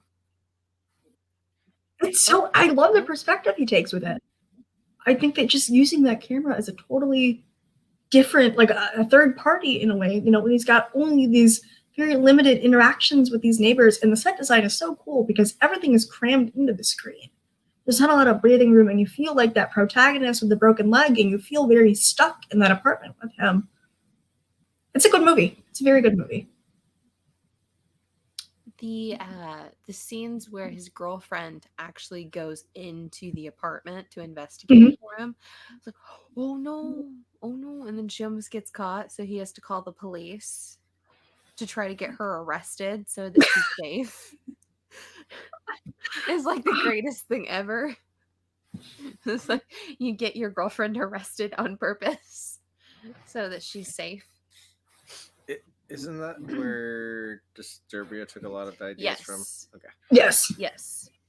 Disturbia is very much a modern reimagining.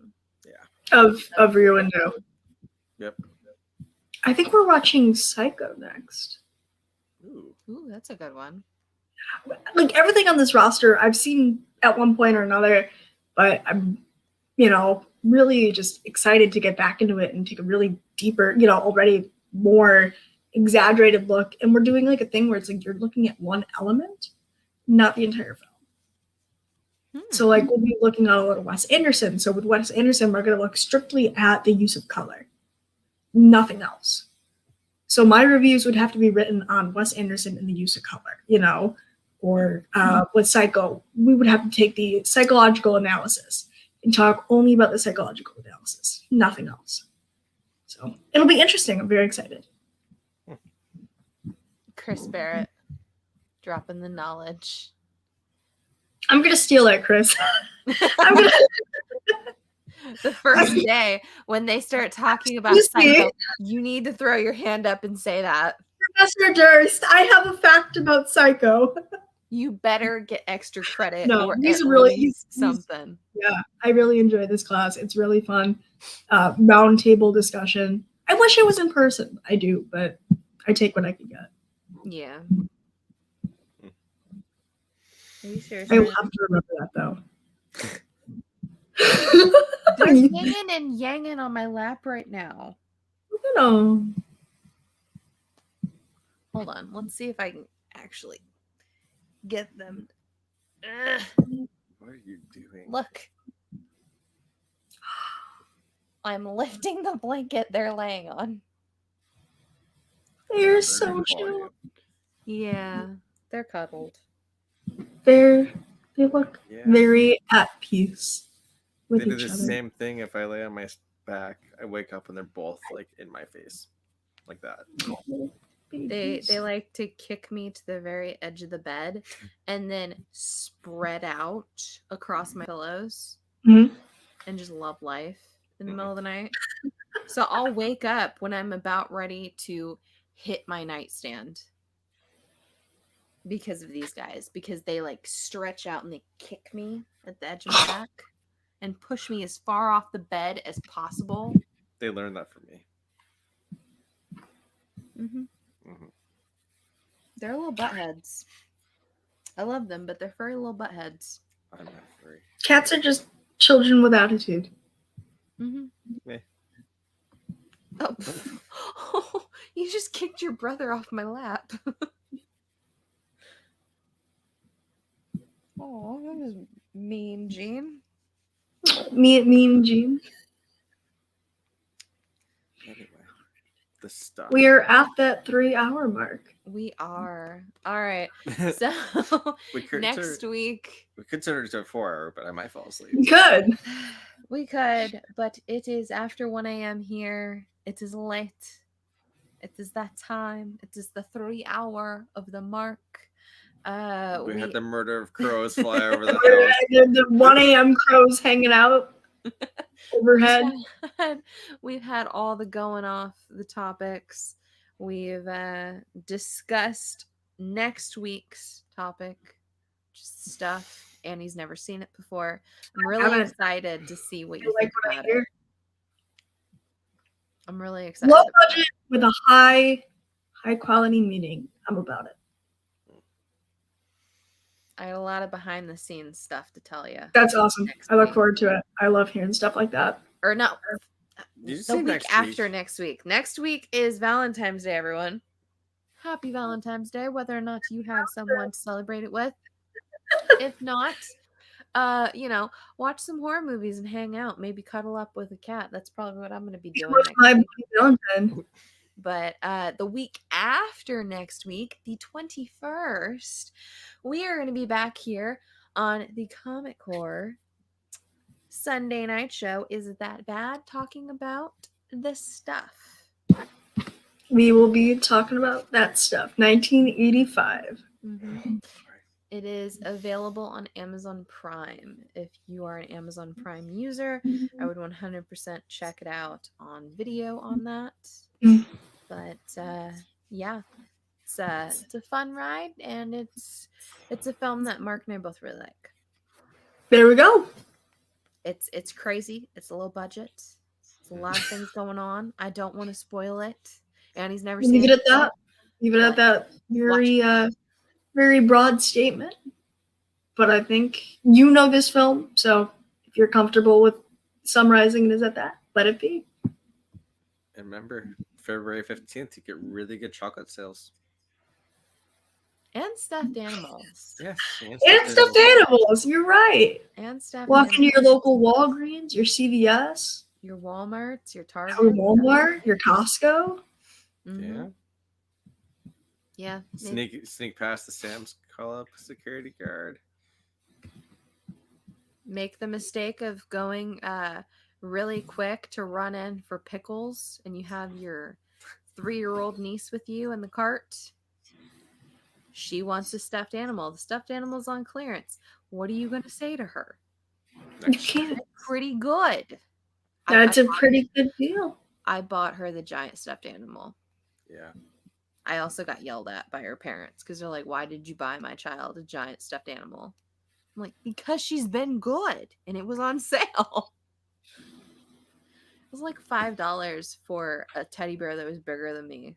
Oh, $5. Are you kidding me? She wanted it. So it's like, yeah, she's been a good girl. I got it for her. Oh yeah, No, if it's they were $5. not happy. So They're like, "Where It are got we its gonna own put this?" seatbelt in the car. that is so cute. Yeah. All right. 2 weeks, the stuff. I'm looking forward to it. Yeah. Until next time, this is it that bad? It is that bad. The D movie was fucking terrible. It was horrible. All I'm right. sorry. I've been cursing a lot, but I've been drinking too. Oh my gosh. Oh wait, they can hear me when I whisper. I forgot. Yeah, about they that. can. Darn it. All right. Bye, guys. Bye. Oh. You gotta end it. There you go.